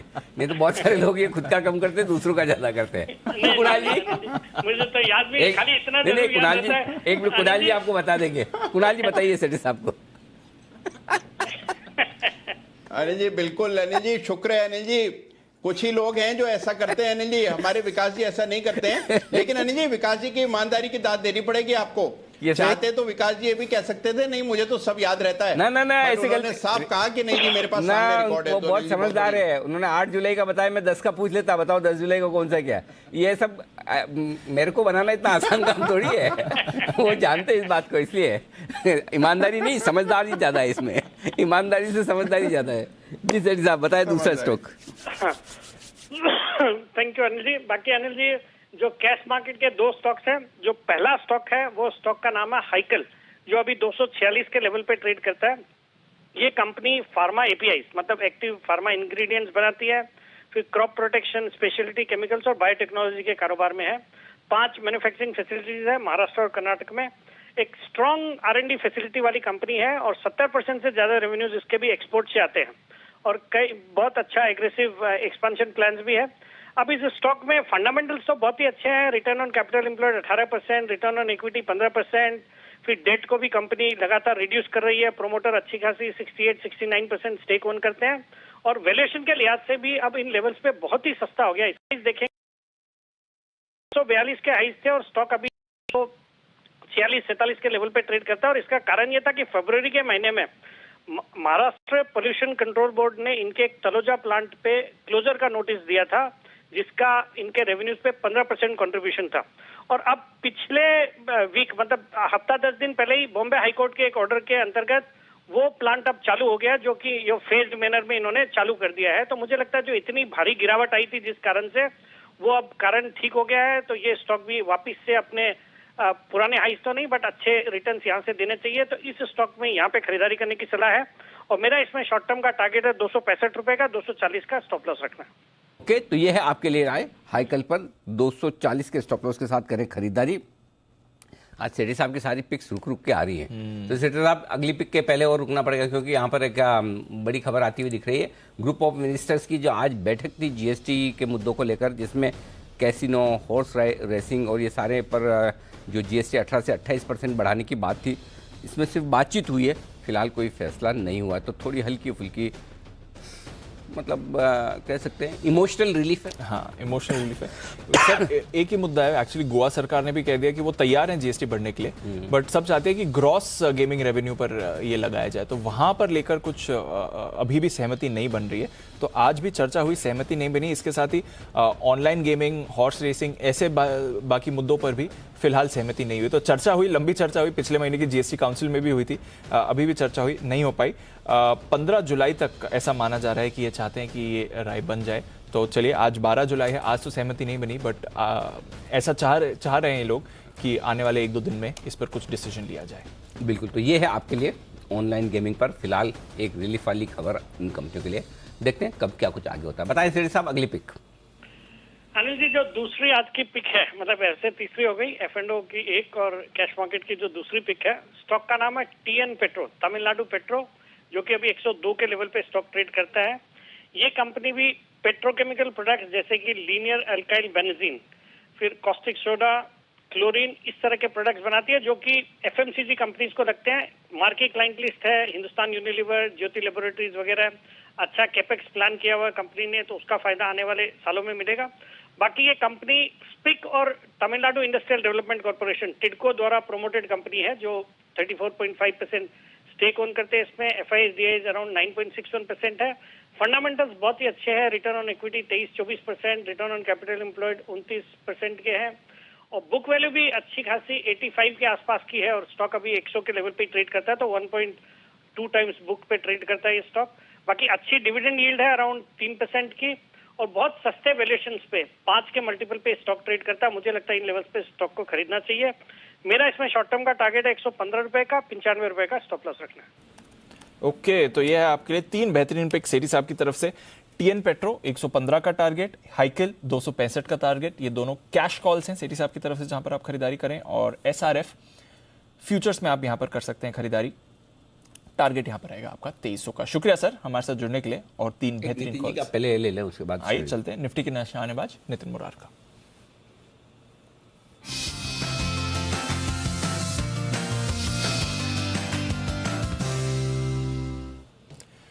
नितिन जी बताएं सर। यहाँ पे इन्फोसिस की 1440 की हम पुट ऑप्शन लेंगे जिसका प्राइस 34 रुपीज है और स्टॉप लॉस इसके होंगे 20 रुपए का और टारगेट होंगे 60 रुपए का। आज पूरे आईटी में हम देख रहे हैं शॉर्ट बिल्डअप हो रहा है। टीसीएस में करीब 4.5% ओपन इंटरेस्ट बिल्डअप है, इन्फोसिस में 3% है, एचसीएल टेक में करीब 5% का ओआई बिल्डअप है। तो ये तीनों जो मेजर आईटी स्टॉक्स हैं इसमें शॉर्ट बिल्डअप हो रहा है। दूसरी बात इंपॉर्टेंट ये है कि आज निफ्टी में भी करीब 8-9% का ओपन इंटरेस्ट बिल्डअप है और 16,100 से 16,200 के बीच में कॉल राइटिंग भी बहुत ज्यादा है। तो हम लोग अभी रेसिस्टेंस के आसपास ट्रेड कर रहे हैं। ये रेंज काफी इंपॉर्टेंट है 16,150 से 16,200 के बीच में, क्योंकि इस लेवल पे करीब 1.5 करोड़ से ज्यादा कॉल्स की ओपन इंटरेस्ट पोजीशन है और इस लेवल पे आईटी में शॉर्ट बिल्डअप हो रहा है। इसलिए मैं यहाँ पे इन्फोसिस की पुट ऑप्शन ले रहा हूँ 1440 की, 34 रुपए में, 20 का स्टॉप लॉस और 60 के टारगेट। ओके, ये है आपके लिए इन्फोसिस 1440 की पुट खरीदने की राय। तो आईटी अभी भी कमजोर है और बाजार को सहारा देने के मूड में नहीं है। दिग्गज इन्फोसिस और गिरने के लिए तैयार। पर आइए बाजार पर क्या लेवल्स हैं इंपॉर्टेंट, रिकवरी के बाद अब क्या थोड़ा और एक्शन के लिए हो रहे हैं तैयार, जानते हैं अनुजी के साथ उनकी मार्केट स्ट्रेटजी।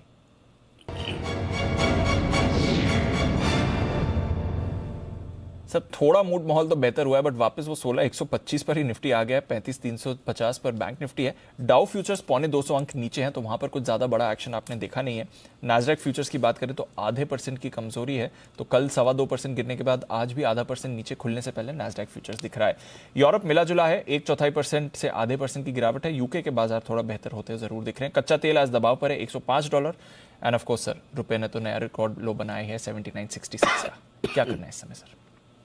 कुछ करने जैसा है नहीं। हाँ, 16,200 250 आए तो थोड़ा हल्का करने का मन है, 16,000 16,050 आए तो थोड़ा लेने का मन है और लग नहीं रहा कि दोनों आने की तैयारी में है। अच्छा। क्योंकि आप देखिए ग्लोबली ऐसा कुछ नहीं है जिसकी वजह से आप तेजी करने का मन बनाए। करेक्ट, 250 वही डाउन नीचे है वही आपके रुपया कमजोरी है और क्या क्या आपने बताया वो भी बता दो। सब कच्चा तेल 105 है, यूरोप मिला जुला है, ढीला ढाला ही है, तो मतलब ऐसा कुछ है नहीं कि जिसकी वजह से आपको तेजी करने का बहुत मन हो। बिल्कुल।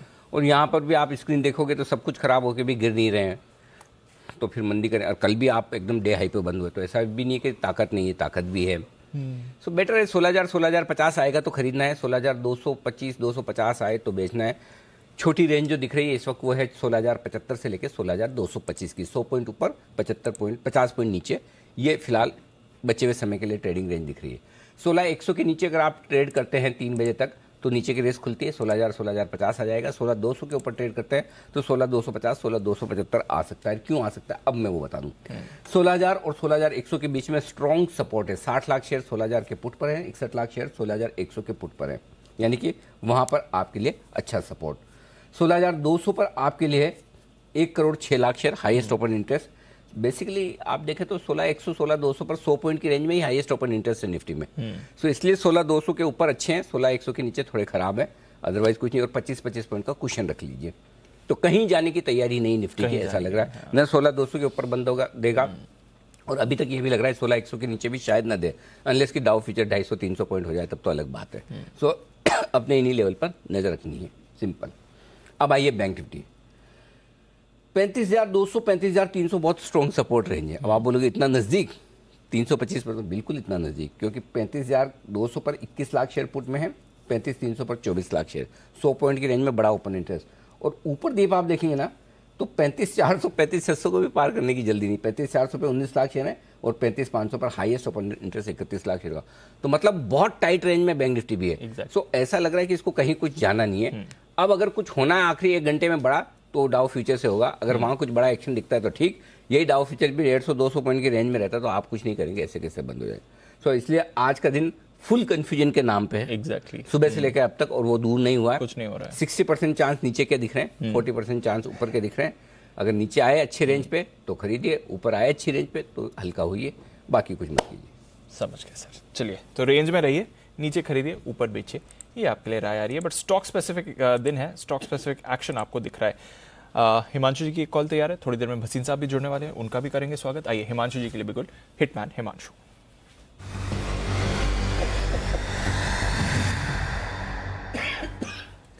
बताएं सर हिमांशु जी। दीपांशु देखिए, जिस तरह का कंसोलिडेशन इंडेक्स लेवल पर देखने को मिल रहा है, उसके बाद जो सेकंड लाइन ऑफ स्टॉक्स हैं उनमें यहाँ पर कुछ एक अच्छे मोमेंटम देखने को मिल रहा है। और अभी एक ब्रेकआउट आते हुए देखने को मिला है एमसीएक्स में। यहाँ पर अगर आप देखें तो एक साइडवेज कंसोलिडेशन के बाद, एक लो बनाने के बाद 1150-1200 की जोन में स्टॉक ने कुछ दिनों तक कंसोलिडेशन दिखाई 1300-1320 के जोन में।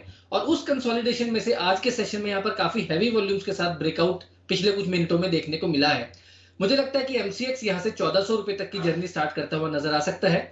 एमसीएक्स के फ्यूचर्स में खरीदारी करेंगे, 1334 रुपए का स्टॉप लॉस लगाएंगे। पहला टारगेट रहेगा 1378 रुपए का, दूसरा टारगेट रहेगा 1405 रुपए का। तो एमसीएक्स में खरीदारी करके चलने की सलाह है। ओके, एमसीएक्स इस पर रखें नजर, एक्शन इस पर भी आ रहा है। आइए एक बिगुल वागले साहब के लिए, वागले का वंडर।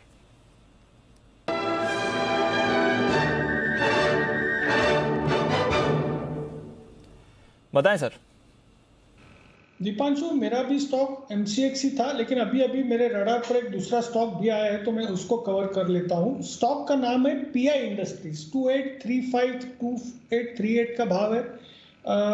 2820 के स्टॉप लॉस से, 2818 के स्टॉप लॉस से, 20 के जरा से नीचे 20 रुपए की रिस्क होगी। 2900 2910 तक के टारगेट्स आपको कल देखने को मिलने चाहिए। ओके, तो ये है आपके लिए राय जहां तक पीआई इंडस्ट्रीज की बात है। एमसीएक्स, पीआई इंडस्ट्रीज, ये दो फ्रेश कॉल्स आती हुई दिख रही हैं। पर आइए अब जानते हैं भसीन साहब के रेडार पर कौन से स्टॉक्स हैं, करते हैं उनका स्वागत भसीन के हसीन शेयर्स के लिए।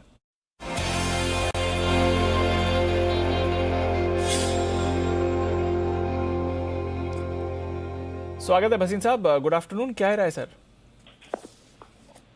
हाँ, गुड आफ्टरनून। तो देखिए, it's all about the index नहीं, it's all about mid caps. और मिड कैप्स में मुझे बहुत स्ट्रेंथ दिख रही है। Select auto, select bank, select speciality chemicals are outperforming. Update दे दूं, कल 2175 पे आपको एसआरएफ कहा था, 3 दिन पहले आपको अडानी पोर्ट्स 680 पे कहा था। देखिए, कल एस्ट्रल पाइप मैंने कहा था, वो देखिए आउट परफॉर्म है। अब 2 नहीं 3 पिक्स हैं, और मैं कह रहा हूं कि इतनी अंडर ओनरशिप है मिड कैप्स में कि वहीं पे रियल पैसा बनेगा। तीनों ऑटो पिक्स हैं और तीनों दिग्गज शेयर हैं जो यहाँ से आउट परफॉर्म करेंगे। आप कहें तो मैं शुरू करूं? जी सर, प्लीज बताएं। तो सबसे पहले लीजिए अशोक लीलैंड। देखिए, Ashok Leyland not only in the CV market but in their दोस्त carrier which is an ICE, internal combustion engine IC जो कैरी करता है वो गुड्स और सर्विसेज, वो आउट, उसमें बने 1 साल की वेटिंग लिस्ट है। दूसरा, बस मार्केट में जैसे आपने देखा है कि रीओपनिंग में बसेस में बहुत ज्यादा डिमांड है, not only from schools but from institutions and from government bodies. तो 142.50 में लीजिए, keep a stop loss of 138। 155 का टारगेट दिखता है मुझे in the next week in Ashok Leyland. This is a top out performing CV stock. Second pick is again Motherson Sumi. मुझे लगता है इसमें जो अंडरपिनिंग है of other businesses which they are as an OEM getting into, those verticals are doing brilliantly. तो 118.19 में लीजिए, stop loss of 115, 128 का टारगेट। और तीसरा जो लार्जेस्ट फाइनेंस कंपनी है चोला फाइनेंस, 622.24 में लीजिए, स्टॉप लॉस ऑफ 610, 655 to 660 का टारगेट। ओके, तो ये है आपके लिए इस समय खरीदारी की राय। चोला इन्वेस्टमेंट फाइनेंस यहाँ पर आपको रखनी है नजर, इसके साथ ही अशोक लेलैंड यहाँ पर भी रखी नजर। सर, तीसरी कॉल कौन सी थी? जो दूसरी कॉल थी वो कौन सी थी सर? अशोक लीलैंड, मदरसन और चोला। मदरसन, तो मदरसन पर भी करें खरीदारी, 128 का टारगेट, 115 का स्टॉप लॉस। तो 3 काउंटर्स हैं आपके लिए जहां पर करनी है खरीदारी, अशोक लेलैंड, संवर्धना मदरसन और चोला इन्वेस्टमेंट भसीन साहब की तरफ से। शुक्रिया सर हमारे साथ आज जुड़ने के लिए और अपनी कॉल्स शेयर करने के लिए। कुछ बेहतरीन पिक्स भसीन साहब की तरफ से आती हुई दिख रही हैं।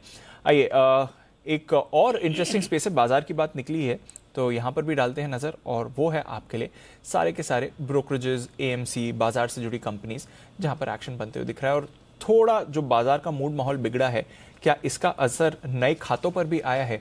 जो नए डीमैट अकाउंट रिकॉर्ड स्तरों पर खुल रहे थे पिछले साल, इस साल का कैसा रहा है ट्रेंड, इस महीने का कैसा रहा है ट्रेंड, आइए समझते हैं अरमान के साथ। अरमान बताइए क्या चल रहा है यहाँ पर? देखिए बिल्कुल बाजार का इस पर काफ़ी फर्क पड़ता हुआ दिखा है, क्योंकि जो जून महीने का जो डेटा आता हुआ दिखा है वो ऐसा है कि जो 16 महीने के बाद ये सबसे कम डीमैट खाते खुले हैं। जून 2000 जो हमारा इस बार पिछले महीने का जो डीमैट का डेटा आया है वो लगभग 17.9 लाख जो डीमैट खाते नए खोले गए हैं। और अगर आप ट्रेंड देखें तो ये अक्टूबर 2021 से लगातार हर महीने दर महीने जो नंबर ऑफ डीमैट अकाउंट जो ज़्यादा खुल रहे हैं उसमें आपको कटौती देखने के लिए मिल रही है। उसी के साथ साथ अब इसका क्या वजह है कि क्यों ऐसा चीज़ हो रही है, उसके पीछे एक तो जो सबसे बड़ा रीज़न है कि जो मार्केट में अच्छी खासी जो गिरावट आई है, जिसमें आप स्मॉल कैप या मिड कैप ले लीजिए, जहां पे आपको लगभग 20% के आसपास दोनों में कटौती देखने को मिली।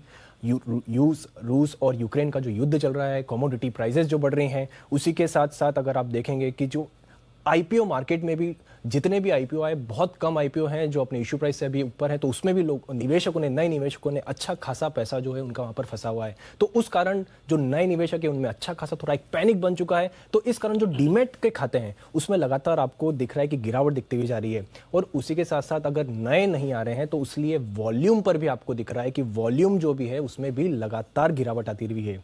अगर आप ट्रेंड देखेंगे, सिर्फ 2022 का अगर ट्रेंड देखेंगे तो जनवरी के महीने में जो जस्ट स्क्रीन पे आपके आ भी जाएगा, जनवरी महीने में लगभग 34 लाख नए डीमैट अकाउंट खुले थे।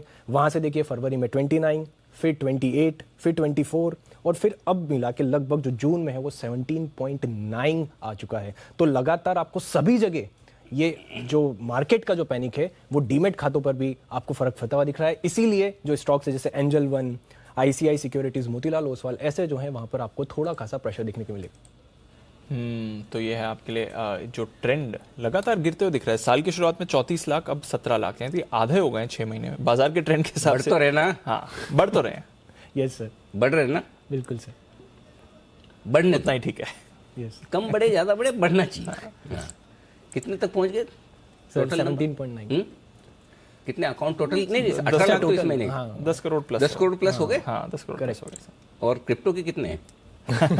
अब तो वो तो खत्म ही हो गया। क्रिप्टो के ऊपर निकालो। 98% वॉल्यूम गिर गए हैं क्रिप्टो के। 98%। सर क्रिप्टो के तो एक्सचेंज ही उड़ गए। 98% दीप ऐसे थोड़ी होता है कोई। हाँ सर, अरे सर डेटा है, गजब कर रहे हो यार। 60-70% तो भाव ही घट गए।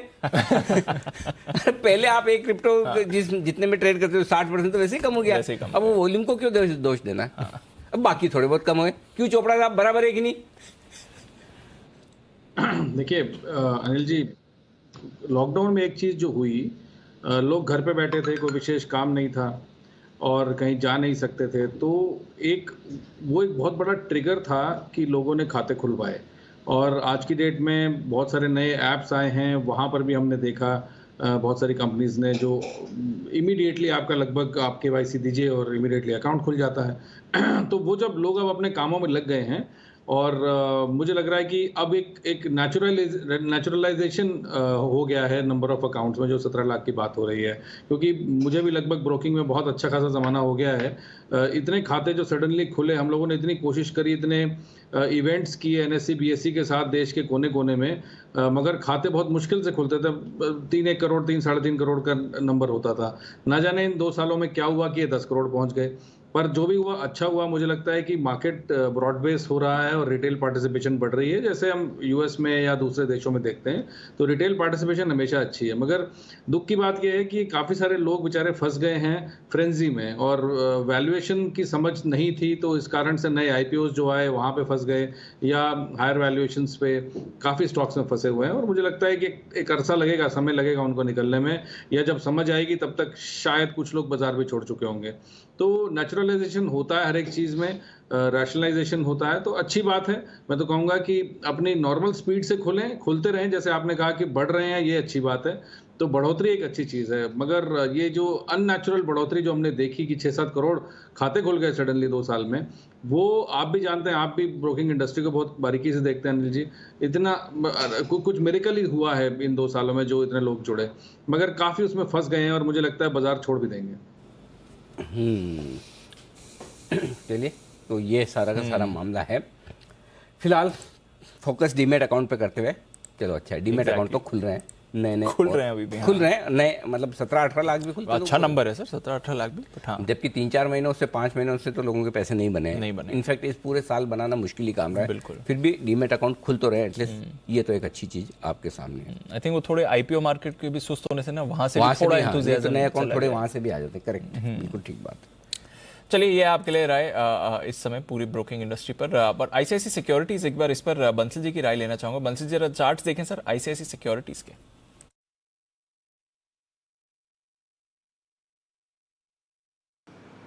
दीपांशु, आईसीआईसी सिक्योरिटीज को देखें तो अब एक बेस बिल्डिंग बनते हुए दिख रही है, और मैंने और कुणाल जी ने इसको 10 की कमाई में भी रिकमेंड किया हुआ है, 415-420 के अराउंड। नीचे पे 390 के अराउंड एक बड़ा सपोर्ट था, वो सपोर्ट अब ऊपर की तरफ शिफ्ट हो रहा है, 410 के अराउंड शिफ्ट हो रहा है। तो इन स्तरों पर भी मुझे लगता है कि इसको खरीदना चाहिए। अब बेस बिल्डिंग विजिबल है, और यहाँ पर एक नियर टर्म टारगेट की बात करें तो 465 का है, और थोड़ा सा मीडियम टर्म की बात करें तो 498 के टारगेट देखने को मिलेंगे। तो खरीदारी की राय है आईसीआईसीआई सिक्योरिटीज में। अनिल जी, बाजार की बात निकली है तो बीएससी सीडीएसएल दोनों पर रखनी पड़ेगी नजर। स्पाइक आते हुए दिख रहा है सर, 4%, 4.5% ऊपर बीएससी, सीडीएसएल भी 2% ऊपर इस समय आते हुए दिख रहा है। तो आई डोंट नो इस खबर के दम पर है, हालांकि खबर उतनी बड़ी पॉजिटिव नहीं थी स्पेस की, तो पहले से खबर, मतलब ऐसा ये कोई ब्रेकिंग न्यूज नहीं है, डेटा तो आया हुआ है, डेटा तो आया हुआ है, हमने तो सिर्फ ट्रेंड बताया, बट मोदी जी ने भी बीएससी बताया था अभी 2 दिन पहले, मेरे को जहाँ तक ख्याल है, तो हाँ गुरुवार का ही था उनका जी, पिछले गुरुवार का रिकमेंडेशन एसपीएल में। तो ये स्टॉक भी अच्छा मजबूत होता हुआ दिख रहा है, बिल्कुल ठीक बात है। बिल्कुल। और बीएससी के चार्ट एक बार जरा चार्ट चेक भी ले लिया जाए सुमित जी की तरफ से। सुमित जी, बीएससी 660 का लेवल सर। दीपांशु, स्टॉक के अंदर एक मोमेंटम बन रहा है, पिछले 3 दिनों के हाई लेवल पे भी आ चुका है। स्टॉक 200 डीएमए के पास भी है, 660 के ऊपर अगर आज क्लोजिंग मिलता है तो आने वाले दिनों में बीएससी में और मोमेंटम बनेगा, और 690 रुपए से लेकर 700 रुपए तक के लेवल शॉर्ट टर्म में ट्रेडिंग के लिहाज से देखने को मिलेंगे, और पोजिशनली फिर और ऊपर का मूव देखने को मिलेगा। तो पोजीशंस होल्ड कर सकते हैं, मूव ऊपर का बन रहा है 660 के ऊपर, 690 से 700 रुपए तक का मूव जल्दी बीएससी में देखने को मिलेगा। तो बीएससी पर रखिए नजर, ये स्टॉक भी आपको एक्शन में आते हुए दिख रहा है। इनफैक्ट इस समय तो एक बढ़िया स्पाइक बीएससी के काउंटर पर आपको दिख रही है। कुछ और स्टॉक्स जहां पर आपको एक अच्छी मूव बनती हुई दिख रही है, न्यू इंडिया एश्योरेंस, ये थोड़ा ट्रेड में एक्टिव हो रहा है। हिमांशु जी, जरा देखें सर न्यू इंडिया एश्योरेंस के चार्ट को, 2% ऊपर इस समय।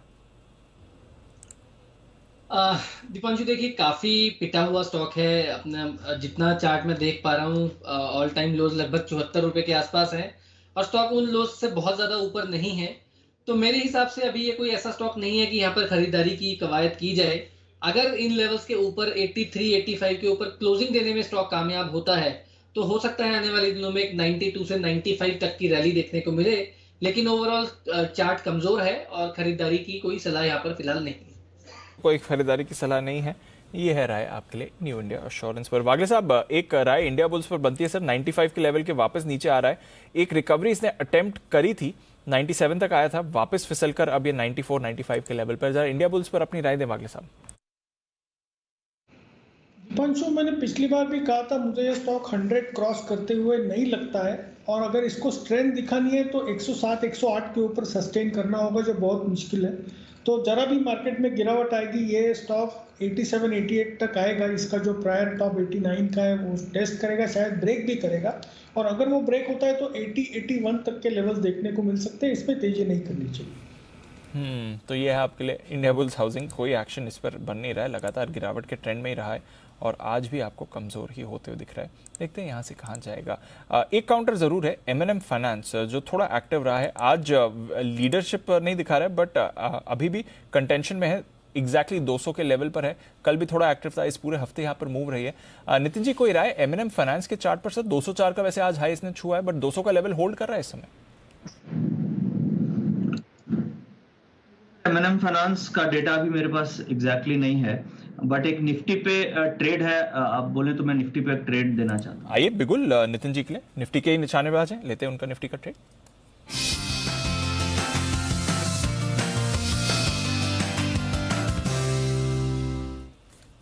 बताएं सर। सेलिंग आई है, ओवरऑल डेटा कुछ नेगेटिव है, मैं बताता हूं क्या क्या डेटा नेगेटिव है, बट अभी हम ट्रेड ये है कि हम बियर पुट स्प्रेड क्रिएट करेंगे और 16,100 की पुट ऑप्शन लेंगे और उसके अगेंस्ट में 16,000 की पुट बेच देंगे। ये पुट स्प्रेड बनाने में मुझे 42 रुपीज का प्रीमियम लगता है, यानी मेरी कॉस्टिंग 42 रुपीज आ रही है। 16,100 की पुट लेनी है और 16,000 की पुट बेचनी है। इसमें मार्जिन जो है 30-35 हजार का मैक्सिमम आपको कैपिटल चाहिए और ये कैरी फॉरवर्ड करनी है। और ऐसा लग रहा है कि जो 42-41 में हम बना रहे हैं, इसका टारगेट आपको 80 रुपया हो सकता है और स्टॉप लॉस हमें 20 रुपया लॉस का रखना है। अब डेटा में ये दिख रहा है कि आज एक तो मार्केट अभी ऊपर जाने के बाद रिवर्सल हुआ और आज मार्केट में 8% के आसपास निफ्टी में ओपन इंटरेस्ट बिल्डअप है और बैंक निफ्टी में अनवाइंडिंग ऑफ पोजीशंस हो रही है। करीब 6% ओपन इंटरेस्ट बैंक निफ्टी में कम हुआ है, तो अनवाइंडिंग ऑफ पोजीशंस है और वहीं निफ्टी में शॉर्ट बिल्डअप है। अगर आप ऑप्शन के डेटा से कंफर्म करेंगे तो आज खास बात हम ये देख रहे हैं कि सारी की सारी जो कॉल ऑप्शंस हैं उसमें कॉल राइटिंग है, बट अपोजिट ये है कि जो पुट्स हैं जितनी भी, सब में अनवाइंडिंग ऑफ पुट्स है, यानी पुट्स के ओपन इंटरेस्ट कम हो रहे हैं और केवल 16,100 की पुट ऑप्शन में ओपन इंटरेस्ट ऐड है। वो लग रहा है कि वो बाइंग की तरफ से वो पुट ऑप्शन है।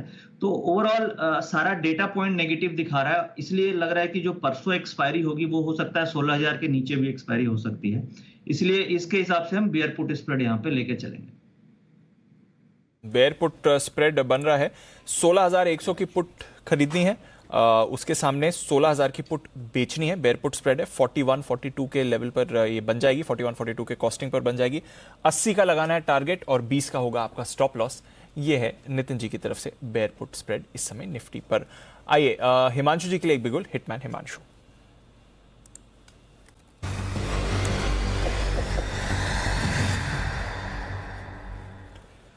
बताएं हिमांशु जी। दीपांशु देखिए, इस बाजार में क्लियर कट आईटी एक ड्रैग है और हमने देखा कि टीसीएस में कल की गिरावट के बाद आज भी वहां पर कल के लोज कटते हुए नजर आ रहे हैं। मेरा ऐसा मानना है कि आईटी स्टॉक्स में एक गिरावट जो है वो एक्सटेंड हो सकती है और उसी के चलते निफ्टी में जो 16,000 तक के लेवल्स हैं टेस्ट होते हुए नजर आ सकते हैं। तो एक स्टॉक मेरे रडार पर आया है जो हमने पहले भी कई बार बिकवाली की सलाह दी है। स्टॉक है फर्स्ट सोर्स लिमिटेड, FSL। यहाँ पर एक डेड कैट बाउंस पूरा होता हुआ नजर आ रहा है, एक हेड एंड शोल्डर टॉप का इंट्राडे चार्ट्स में ब्रेकडाउन होता हुआ नजर आ रहा है और जिस तरह से यहाँ पर 100 की स्ट्राइक की पुट में अनवाइंडिंग विजिबल है, मेरा मानना है कि ये स्टॉक वापस से जो अपने रीसेंट लोज थे 95 के आसपास के, उनको रीटेस्ट करता हुआ नजर आ सकता है। तो यहाँ पर एफएसएल में बिकवाली करके चलेंगे। पहला टारगेट रहेगा 96 का, दूसरा टारगेट रहेगा 92 का, स्टॉप लॉस लगाना है 104 रुपए का। फर्स्ट सोर्स में बिकवाली करके चलने की सलाह है। तो ये है आपके लिए फर्स्ट सोर्स में बिकवाली करने की राय। 100 रुपए आ गया, 100 रुपए आ गए, बिकते 200 प्लस हुआ सर, 2 डिजिट में भी चले जाएगा। ओके, आईटी शेयरों का हाल तो बड़ा बुरा है। और इसमें रिजल्ट्स किसके आने वाले हैं? एचसीएल टेक और माइंट्री। आज एचसीएल टेक है। कुशल बताइए, पहले किसका अनुमान बताएंगे? आज आने वाले का ही बता दीजिए। नंबर्स मिक्स रहने का अनुमान है, खासकर डॉलर आई जो है वो लगभग 1.5% बढ़कर 304 करोड़ पर रह सकती है एचसीएल टेक की। बट मार्जिन्स अगेन यहाँ पर एक बड़ा कंसर्न वापस से बनता हुआ नजर आ रहा है। जिस तरह से हमने टीसीएस के देखी कि मार्जिन्स पर आपको डिक्लाइन आता हुआ दिखा, वैसा ही expectations quarter on quarter basis पर लगभग 50 बेसिस पॉइंट्स की हम यहाँ पर एक्सपेक्ट कर रहे हैं। 18.2% के मुकाबले 17.7% के मार्जिन्स कंपनी रिपोर्ट कर सकती है। मुनाफा यहाँ पर अदर इनकम घटने से कहीं ना कहीं 7% का कट हम एक्सपेक्ट करके चल रहे हैं। 3350 करोड़ रुपए ये आंकड़ा एचसीएल टेक मुनाफे के तौर पर दर्ज कर सकती है। डेफिनेटली यही देखना होगा कि मार्जिन्स को लेकर कंपनी की आगे चलकर क्या ट्रेजेक्टरी रहने वाली है, क्या कमेंट्री रहेगी, क्या गाइडेंस रहेगा, क्योंकि 18 से 20% की FY23 के लिए जो मार्जिन गाइडेंस है वो स्ट्रीट एक्सपेक्ट करके चल रहा है और साथ ही कांस्टेंट करेंसी रेवेन्यू ग्रोथ जो है वहाँ पर 12 से 14% की गाइडेंस की एक्सपेक्टेशंस है। तो अगर गाइडेंस में कुछ बदलाव आता है और साथ साथ जो अट्रेशन को लेकर कंपनी की कमेंट्री है, ये सारे फैक्टर्स जो हैं आपको इनके नतीजों में बेहद अहम होंगे और आपको यहाँ पर नोटिस रखना है। तो एचसीएल टेक इस पर रखनी है नजर। चोपड़ा साहब क्या राय देंगे? टीसीएस में तो हमने देखा अट्रिशन और बाकी जो प्रेशर्स है उसकी वजह से स्टॉक में गिरावट है, अभी भी फ्रेश वीकनेस दिखा रही है। एचसीएल टेक ऐसा ही ट्रेंड यहाँ पर भी दिखेगा सर? दीप, 2-3 बुनियादी चीज़ें हमें समझनी आवश्यक हैं। जब मार्केट्स में इस तरह की उथल-पुथल होती है, प्लस खास करके अगर आप वेस्टर्न वर्ल्ड की बात करें, यूरोप की और यूएस की, जो मेजर क्लाइंट्स यहाँ से आते हैं सारी कंपनीज के, तो सबसे पहले जो कैंची चलती है वो आईटी स्पेंड्स पे चलती है।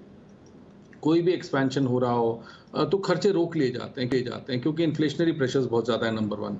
दूसरा, एक और ट्रेंड जो देखने में आया, जो टीसीएस के रिजल्ट में भी था, कि एट्रिशन बहुत हाई था। वो क्यों था? क्योंकि दूसरी कंपनीज हायर सैलरीज पे हायर करने के लिए तैयार हैं, क्योंकि कोविड के दौरान ये चीज़ समझ में आ गई कि आईटी के बिना दुनिया चलनी बहुत मुश्किल है। नई टेक्नोलॉजीज आ रही हैं, बहुत ट्रांसफॉर्मेशन हो रहा है, तो उसके चलते काफ़ी सारी जॉब अपॉर्चुनिटीज़ पैदा हुई। अब थोड़ा सा ग्लट हो गया है, जो लोगों ने हायर सैलरीज पे एम्प्लॉयज़ को हायर किया था, अब उस हिसाब से फ्लो नहीं है नए क्लाइंट्स का, नए बिजनेसेस का। सडनली हम देख रहे हैं पिछले 3-4 महीने में ग्लट पैदा हो गया। ग्लट यानी कि नया बिजनेस नहीं आ रहा है। तो टीसीएस के रिजल्ट में भी ये चीज़ देखने में आई कि जो नए क्लाइंट्स हैं, नया बिजनेस है, उसकी विजिबिलिटी थोड़ी सी धूमिल हो गई है। ऐसा नहीं है कि ज़ीरो है, बट थोड़ी सी अभी मुझे लग रहा है समय ऐसा है पूरी दुनिया में कि आईटी स्पेंड्स और आईटी इंफ्रास्ट्रक्चर पे खर्चा जो है वो कम होगा। तो एक ऐसा फेज़ है जब मुझे लगता है आईटी कंपनीज में करेक्शन चालू रहेगा। हालांकि डॉलर इंडेक्स 108 के ऊपर है, ये बहुत अच्छी खबर होती है एक्सपोर्टर्स के लिए, और आईटी सर्विसेज हमारे देश के सबसे बड़े एक्सपोर्ट्स हैं। मगर उसके बावजूद भी अगर गिरावट देखने को मिल रही है, तो इसमें जो नियर टर्म विजिबिलिटी है, जो गाइडेंस है, वो बहुत अच्छी नहीं दिखाई दे रही। तो इस कारण से आईटी में हम देख रहे हैं कि गिरावट लगातार चल रही है, क्योंकि आने वाली 2-3 तिमाहियां बहुत अच्छी नज़र नहीं आ रही हैं। और जिस हिसाब का एट्रिशन है, अगर कोई पुराना व्यक्ति जाता है तो जाहिर बात है उसका जो रिप्लेसमेंट होता है हायर सैलरी पे ही होता है, तो कॉस्ट बढ़ रही है। सैलरी कॉस्ट अगर आप देखें तो काफ़ी सैलरी कॉस्ट में इजाफा देखने को मिला है। तो मुझे लगता है आईटी एटलीस्ट 1 से 2 तिमाही तक प्रेशर में रहेगा, उसके बाद इसमें खरीदारी शुरू होगी। आपकी राय आईटी शेयरों पर सुनने के बाद थोड़े से कुणाल जी चिंतित नजर आ रहे हैं। कुणाल जी, अपनी चिंता प्रकट करें। नहीं अनिल जी, चिंता नहीं है। मैं तो चोपड़ा जी से पहले ही चिंतित था। अनिल जी, आज सवेरे मैंने एचसीएल टेक पे चोपड़ा जी ने ऐसा क्या कहा? चोपड़ा जी से पहले चिंतित था। इस पे तर्क है जो अभी नहीं अनिल जी, देखिए चोपड़ा जी ने अभी बहुत अच्छी एक बात कही कि देखिए डॉलर इंडेक्स बढ़ रहा है, तो आमतौर पर धारणा अनिल जी लोगों की यह है कि रुपया कमजोर हो रहा है, तो ये आईटी स्टॉक्स के लिए एक बहुत बड़ा विंडफॉल है। तो अनिल जी, इस तरह की लीनियर थिंकिंग, यानी कि आम भाषा में कहें ये 2 दूनी 4 अनिल जी बाजार में चलता नहीं है, आपको थोड़ा बियॉन्ड सोचना पड़ता है। तो उस तरह देखें तो मुझे लगता है अनिल जी बहुत क्राउडेड ट्रेड है ये जो अभी आईटी में हो रहा है। लोगों की बहुत बड़ी लॉन्ग पोजीशन है और इसमें अनबाइंडिंग शर्तियां आपको देखने को मिलेगी। सही जवाब। इसलिए हम लगातार ही कह भी रहे थे कि भाई आईटी शेयरों में भी अभी आने दो नतीजे, इस बार के रिजल्ट तो खराब रहेंगे, हड़बड़ी और जल्दबाजी न करें खरीदने के, और मेटल तो बिल्कुल भी नहीं। तो अभी भी मामला वैसा ही दिख रहा है।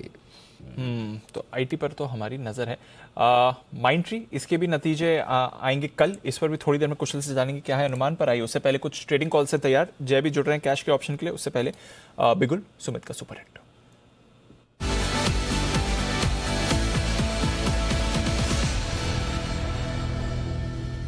बताएं Sumit ji. Deepanshu, cell call radar पे आया, मार्केट्स सडन ऊपर से गिरा है, डेज लो के पास आ गया, तो मेरे रडार पे सेल कॉल आया जिसका भी भाव चल रहा है 221 रुपए, 222 रुपए। स्टॉक का नाम है जी एंटरटेनमेंट। इसके अंदर 1 से 2 दिनों के लिए प्रॉफिट बुकिंग देखने को मिल सकती है। छोटा सा स्टॉप लॉस लगाए ऊपर में 226 रुपए का, और 10 से 12 रुपए का फॉल स्टॉक के अंदर यहां से देखने को मिल सकता है। 216 रुपए का पहला टारगेट होगा, 212 रुपए का दूसरा टारगेट होगा। ऑप्शन के जरिए भी इसके अंदर ट्रेड लिया जा सकता है। 220 वाला पुट यहाँ पे सीएमपी पे खरीदारी करें, 8 रुपए 10 पैसा अभी ट्रेड कर रहा है। 6 रुपए का इसके अंदर नीचे में स्टॉप लॉस लगाए। 10 रुपए से लेके 13 रुपए तक के टारगेट 220 के पुट के अंदर देखने को मिल सकता है। और फ्यूचर्स के अंदर 216 रुपए से लेके 212 रुपए तक के लेवल 1 से 2 दिनों के अंदर जी एंटरटेनमेंट के अंदर देखने को मिल सकते हैं। 226 रुपए का या 225 के ऊपर का इसके अंदर स्टॉप लॉस लगाए। ओके, तो ये है आपके लिए जी एंटरटेनमेंट, जहां पर करनी है बिक वाली 216 212 के टारगेट के लिए। जय ठक्कर भी हैं तैयार, करते हैं उनका स्वागत। कैश का ऑप्शन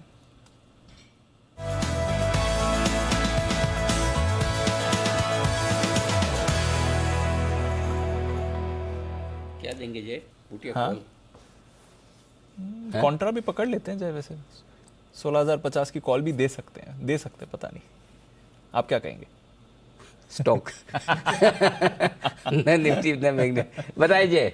हम तो ऐसे अंदाज लगा रहे थे, हमें लगा कि आप कनेक्ट नहीं हुए, तब तक आपके बारे में बात करते हैं। आपने सुन लिया तो कोई बात नहीं।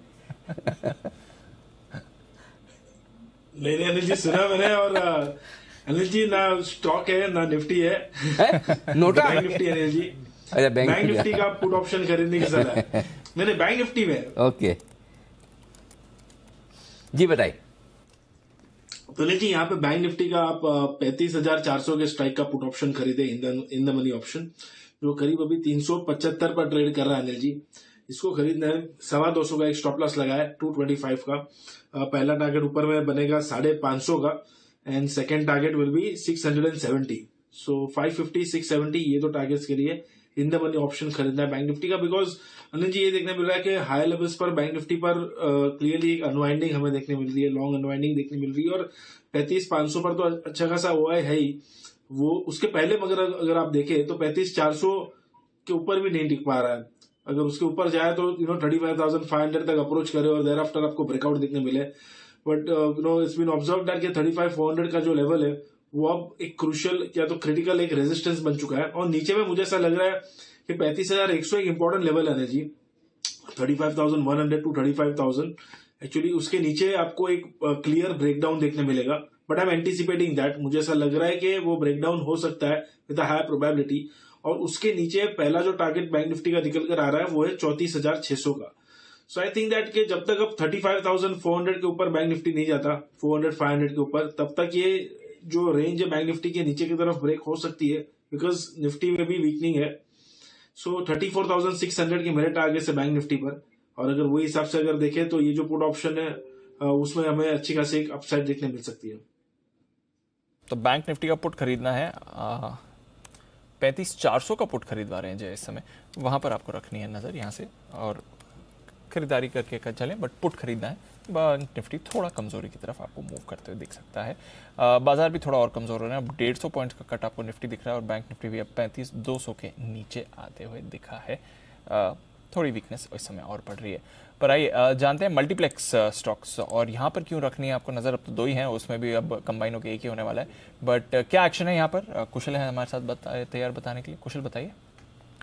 देखिए दीपांशु, आज ये हाईलाइट में इसलिए आ रहे हैं क्योंकि कुछ एनालिस्ट अब एस्टिमेट करके चल रहे हैं कि जो दूसरी तिमाही है, इनफैक्ट तिमाही कहूँगा छमाही, 6 महीनों का जो पीरियड है FY23 का जो अभी बचा हुआ है, यहाँ पर बहुत सारे ये जो फिल्म्स हैं वो रिलीज़ होने वाली हैं और उनसे जो आने वाले रेवेन्यू हैं वो काफ़ी स्ट्रांग रह सकते हैं। इनफैक्ट 2022 का जो फर्स्ट हाफ रहा है उसमें लगभग 850 करोड़ रुपए की आय यहाँ पर आई है। हिंदी फिल्म इंडस्ट्री की मैं बात कर रहा हूँ, उसके कंपैरिजन में लगभग 1400 करोड़ रुपए यहां पर अनुमान है। तो 60% ग्रोथ सेकेंड हाफ ऑफ 2022 आप एक्सपेक्ट करके चल सकते हैं जितनी भी मूवीज आगे रिलीज होने वाली है। तो काफी डीप कंटेंट पाइपलाइन है आगे चलकर। और अगर आप स्टॉक परफॉर्मेंस भी देखें तो फर्स्ट 6 मंथ्स में ऑलरेडी चाहे पीवीआर हो, आइनॉक्स हो, ऑलमोस्ट 40 से 45% के रिटर्न्स इन्होंने ऑलरेडी दे दिए हैं।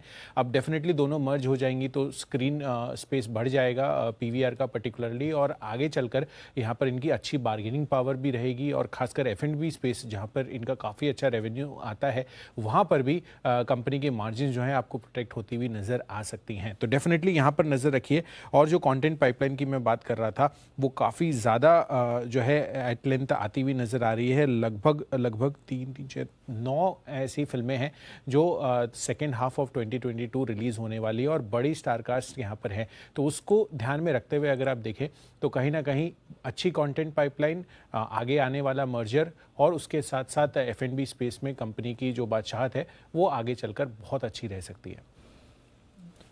अभी आने वाले समय में अभी आने वाली है इनफैक्ट, हाँ दिवाली शेड्यूल और फेस्टिव जो है शेड्यूल है। सबसे पहले तो 22 जुलाई अभी इसी महीने जो शमशेरा है रणबीर कपूर की वो आने वाली है, तो वहाँ पर बड़ा फोकस रहेगा लोगों का। और उसके बाद आप देखिए यहाँ पर इंडिपेंडेंस डे के आसपास जो कि एक लॉन्ग वीकेंड भी देखने को मिलेगा, फेस्टिव वीकेंड है। 11 अगस्त को लाल सिंह चड्ढा आमिर खान की और साथ ही रक्षाबंधन 11 अगस्त को अक्षय कुमार का, तो काफ़ी बड़ी स्टार कास्ट के साथ एक साथ।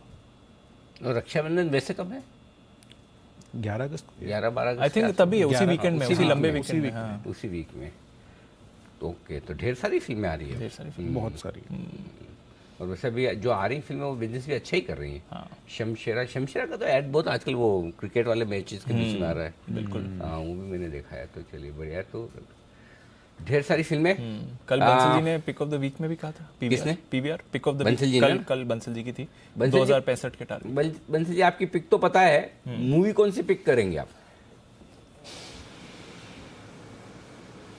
अनिल जी मूवी लाल सिंह चड्ढा तो अनिल जी डेफिनेटली देखूंगा ही देखूंगा, और ये शमशेरा भी अनिल जी नाम बड़ा मेरे को इंटरेस्टिंग लग रहा है, तो इसकी स्टार कास्ट देखने के बाद इसको डिसाइड करूंगा। बस क्या चाहिए बताओ? रणबीर कपूर है, संजय दत्त है, और क्या जानना चाहते हो इसके बारे में बताओ? ओ सॉरी, हीरोइन तो बता ही नहीं मैंने जो आप जानना चाहते हो। बताया अनिल जी, हीरोइन तो रानी थी। ये नहीं पता मेरा फोकस सिर्फ हीरो पर था। अगर अनिल जी हीरो ही देखना हो तो अनिल जी इंग्लिश मूवी नहीं देख लेंगे? कौन सी? बोले अगर हीरो ही देखना है तो अंग्रेजी मूवीज तो अनिल जी बिना हीरोइन के भी चल जाती है ना, बिना गानों के, बिना अच्छा वैसे है, चलिए बढ़िया है। तो चलिए मूवीज ढेर सारी आ रही है, उन पर फोकस करिएगा। और ये है सारे की सारी आपके लिए डिटेल्स इस वक्त जो आपके मल्टीप्लेक्स स्टॉक्स है इसी वजह से एक्शन में आते हुए भी दिख रहे हैं। इस वक्त बाजार में गिरावट थोड़ी सी बढ़ती हुई दिख रही है और उसकी वजह है डाउ फ्यूचर्स अब 250 पॉइंट कमजोर हो चुके हैं, ऊपरी से फिसलते फिसलते अब और नीचे आ चुके हैं। नेस्डेक फ्यूचर्स 70 अंक नीचे और डे लो पर इस वक्त ट्रेड करते हुए निफ्टी और बैंक निफ्टी आपको दिखेंगे। कमजोरी बन रही है इस समय बाजार की। आइए एक बिगुल कुणाल जी और राकेश जी के लिए चार्ट कॉर्नर का।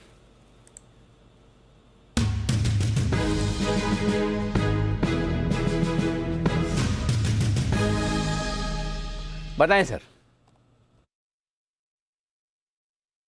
देखिए अनिल जी, जैसे हमने चार्ट कॉर्नर के अंदर डॉक्टर रेड्डीज के ब्रेकआउट के लेवल इन एडवांस दिए थे और पोस्ट ब्रेकआउट वहां फायरवर्क देखने को मिले, तो यहाँ पर एज ऑफ नो खरीदारी की राय नहीं है। जो लेवल्स बोल रहे हैं, लेवल्स के क्रैक होने के बाद, ब्रेकआउट के बाद खरीदना है। 151 का लेवल जब टूटे डिसाइसिवली कैश के अंदर, तब सिटी यूनियन बैंक को खरीदना है। अभी 149 के अराउंड चल रहा है। ये छोटे मझोले बैंक जैसे बंधन बैंक भी स्ट्रेंथ दिखा रहा है, तो मौका नहीं मिलेगा। अगर 151 के लेवल्स टूटेंगे तो बड़े चार्ट पर एक बड़ा ब्रेकआउट सिटी यूनियन बैंक में देखने को मिलेगा और पोस्ट ब्रेकआउट 10 से 12 रुपए का अपमूव आ सकता है। तो 151 के ऊपर सिटी यूनियन बैंक में खरीदारी की राय है। ओवर टू कुणाल जी। अनिल जी देखिए, जिस तरह का वॉल्यूम एक्शन अभी इस चार्ट पर देखने को मिल रहा है, जिस तरह का वॉल्यूम बिल्डअप हो रहा है, इसमें जैसे ही ब्रेकआउट होगा आपको मौका नहीं मिलेगा खरीदारी का, इसीलिए प्रीएम्प्ट कर रहे हैं हम लोग और आपको पहले ही इसमें खरीदारी की राय दे रहे हैं। तो कंडीशनल बाय है, 151 के ऊपर ब्रेकआउट आने पर बाय करें। अभी 148 के आसपास स्टॉक चल रहा है, 151 का ब्रेकआउट आएगा तो बाय करें, 148 पे ही स्टॉप लॉस रख लें और 162 रुपए का पहला टारगेट होगा 162 का। इवेंचुअली स्टॉक 170 तक जाना चाहिए, लेकिन 162 के टारगेट के लिए बाय करना है सीयूबी यानी कि city union bank on a breakout above 151।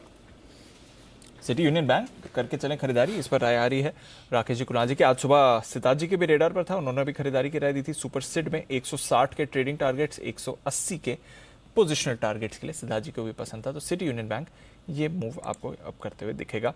दिन के निचले स्तर पर वैसे बाजार आ गए सर, अब 16,050 पर आ गए, सपोर्ट रेंज में आ गए।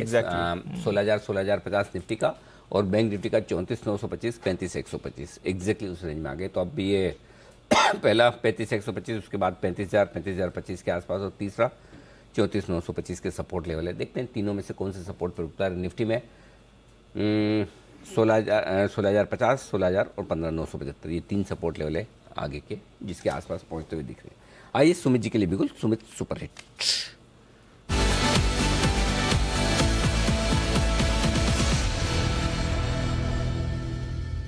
बताएं सुमित जी। अनिल जी, सेल कॉल ही है, मार्केट्स डेज लो पे आ गए। ऐसा लग रहा है कि जिस तरह से सेकंड हाफ में और क्लोजिंग में सेलिंग प्रेशर देखने को मिल रहा है, कल भी शायद थोड़ा दबाव देखने को मिलेगा। तो ऑयल मार्केटिंग कंपनीज पिछले 2-3 दिनों से कंटिन्यूसली मेरे रडार पे है। बीपीसीएल सेल दिया था, टारगेट हिट हुआ। एचपीसीएल सेल दिया, डेज लो पे ट्रेड कर रहा है, तो अच्छा खासा प्रॉफिट है, बुक कर सकते हैं या फिर ट्रेलिंग स्टॉप लॉस लगा सकते हैं। और अब जो तीसरा वाला सेल कॉल है वो है आईओसी। 71 का अभी भाव है फ्यूचर्स में, इसको यहाँ पे सीएमपी पे बिकवाली करें।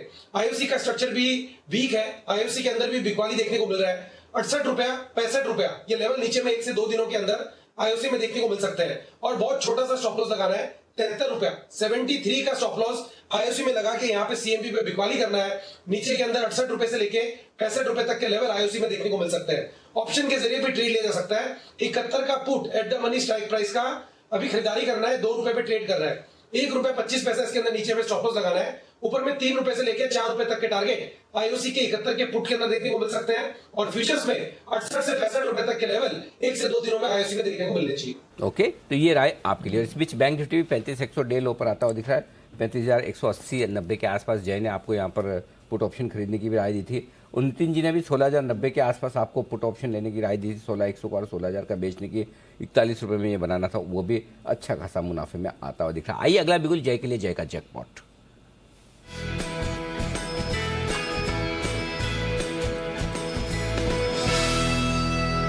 बताएं जय। जी अनिल जी फिर से एक इन द मनी ऑप्शन दे रहा हूं मैं बैंक्स में से ये, बिकॉज बैंक्स में मुझे वीकनेस दिख रही है। 490 के स्ट्राइक का पुट ऑप्शन खरीदे स्टेट बैंक ऑफ इंडिया का, ये ट्रेड कर रहा है अभी ₹12.5 पर। सो इसको खरीद कर चलना है। छोटा सा एक स्टॉप लॉस अनिल जी ₹9.30 का, जो आज के लोज के नीचे है। इनफैक्ट आज का लो अगर आप देखेंगे तो ₹9.50 का है। सो 930 का एक स्टॉप लॉस लगाइए। ऊपर में फर्स्ट टारगेट जो अनिल जी इसका निकल कर आ रहा है वो है ₹17.20 का, 17.20, and second target will be 21। So 17.20 and 21, ये दो टारगेट्स के लिए स्टेट बैंक का इन द मनी स्ट्राइक का पुट ऑप्शन खरीदे। बिकॉज आज का जो एक रिवर्सल है स्टेट बैंक का अनिल जी, और आज का जो एक क्लोज देखने मिल रहा है डेज लो पर, दैट क्लियरली इंडिकेट्स के यहाँ पे जो भी पूरी हमें रैली देखने मिली है अभी तक, from the levels of 430 until almost today's high of 490, वो कहीं ना कहीं खत्म हो चुकी है। उसका रिट्रेसमेंट हमें देखने मिलेगा। और मिनिमम टारगेट जो मैं नीचे की तरफ देख रहा हूँ वो है 470। सो ऐसे ही इसकी इंट्रिंसिक वैल्यू ₹20 हो सकती है, बट मुझे ऐसा लग रहा है थोड़ा जल्दी अगर देखने मिलेगा तो 21 तक भी पहुंच सकता है। ओके, तो ये राय है आपके लिए एसबीआई में बिकॉली करने की राय आती हुई जय की तरफ से। अगला बिगुल है आपके लिए नितिन जी का, निफ्टी के निशानेबाज।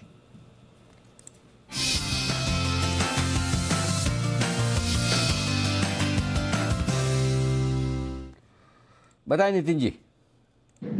अनिल जी यहाँ पे कोटक बैंक की 1720 स्ट्राइक की पुट ऑप्शन लेंगे, जो मुझे ₹39 में मिल रही है। 1720 स्ट्राइक, ये करीब करीब एट द मनी हो गई।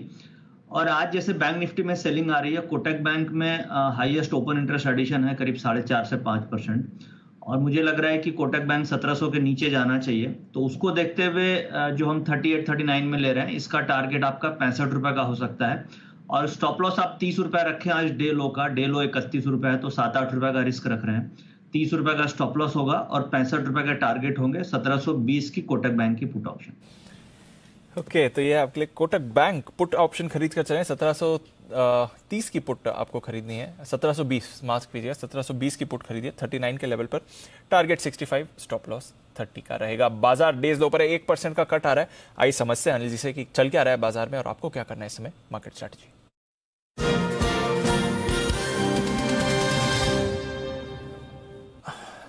1% का कट है सर। 250 पॉइंट नीचे निफ्टी, 450 पॉइंट नीचे बैंक निफ्टी। ग्लोबल बाजार में भी डाउ फ्यूचर्स अब कमजोर हो गए। आखिरी बार जब चेक लिया था सर तो 250 पॉइंट नीचे थे, अब 250 पॉइंट नीचे हैं। तो डाउ फ्यूचर्स में थोड़ी कमजोरी बढ़ रही है। नैस्डैक फ्यूचर्स में कमजोरी बढ़ रही है, 0.6-0.7% नीचे होते दिख रहे हैं। यूरोप के बाजार कमजोर हैं। कच्चा तेल 2.5% नीचे है। रुपया रिकॉर्ड लो पर है। क्या करके जाना है सर? हो गए सब, हो गए सर, बता दी। कमजोरी तो है, तेजी तो नहीं कर सकते, तेजी तो नहीं कर सकते, और मंदी करने के लिए थोड़े लेट हो गए। सुबह से कितनी बार सोचा है शॉर्ट कॉल देने के लिए, कल भी सोचा था कि रुकेगा, लेकिन हिम्मत नहीं हो रही थी क्योंकि स्क्रीन खराब ही नहीं हो रही थी।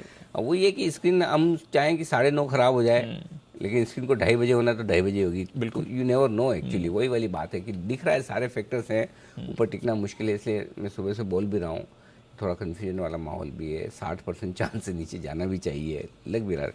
फाइनली अब जाके गया। एनीवे, जो हो गया वो तो हो गया, अब आप बदल नहीं सकते। लेकिन हाँ, अब आगे क्या करना है वो देखिए। पहली चीज़, जिस तरह के मूड माहौल में हम हैं, डाउ फ्यूचर्स 250 अब नीचे हो गए, ठीक है। नेस्डैक फ्यूचर्स 85 नीचे है। आपका डॉलर इंडेक्स 8.5 108.50 के आसपास है।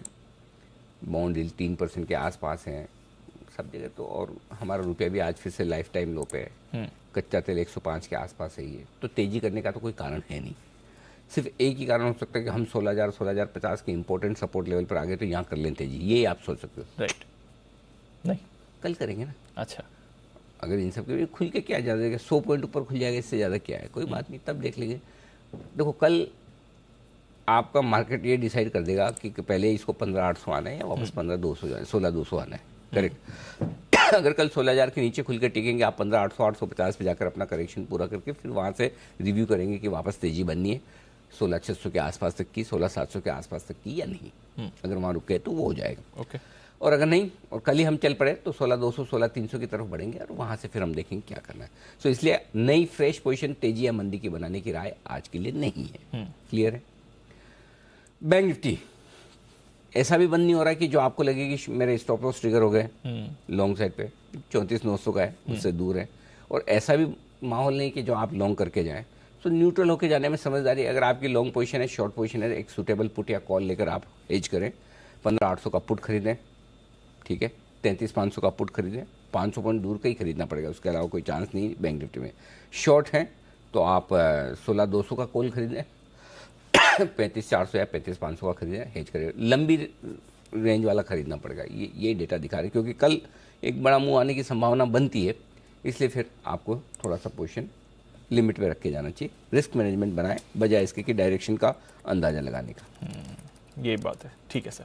तो चलिए, नज़र है थोड़ी पोजीशन छोटी रखें, हेज ज़रूर रखें। आप कैरी कर रहे हैं, दोनों तरफ के मूव आ सकते हैं इस समय आपको बाजार पर दिख रहे हैं। आइए, नतीजों की बात चल रही थी, माइंडट्री के नतीजे भी कल आएंगे। एक बार कुशल से जान लेते हैं माइंडट्री बाजार का क्या है अनुमान। कुशल बताइए। बिल्कुल दीपांशु, आप देखिए मिड कैप आईटी कंपनियों में सबसे पहले तो माइंडट्री अपने नंबर्स डिक्लेयर करने वाली है और नंबर्स ठीक ठाक दिख रहे हैं। मतलब लार्जली जितना गिरावट हम लार्ज कैप आईटी कंपनियों में एक्सपेक्ट करके चल रहे हैं, वैसा मिड कैप आईटी कंपनियों में माइंडट्री में पर्टिकुलरली नहीं देखने को मिलेगा।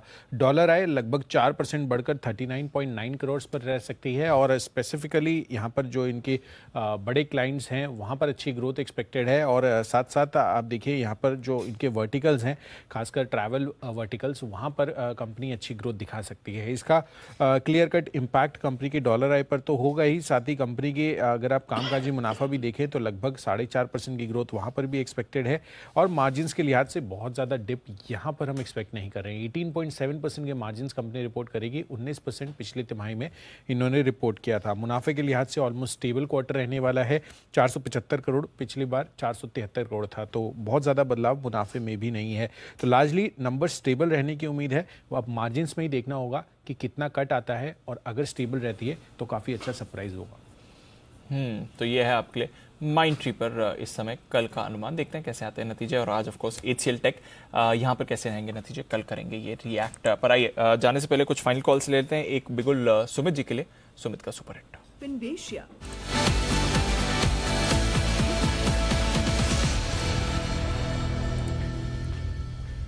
बताएं सुमित जी। दीपांशु, एक एसटीबीटी और रडार पे आया है। स्टॉक का भाव चल रहा है 431 रुपए, 431 रुपए 25 पैसे। टाटा मोटर के अंदर बिकवाली देखने को मिल रहा है। 1 से 2 दिनों के लिए यहां से 10 से 15 रुपए का फॉल टाटा मोटर के अंदर देखने को मिल सकता है। 440 441 ये ऊपर में रेजिस्टेंस है, तो 440 के ऊपर का स्टॉप लॉस लगा के टाटा मोटर में यहां पे बिकवाली करें।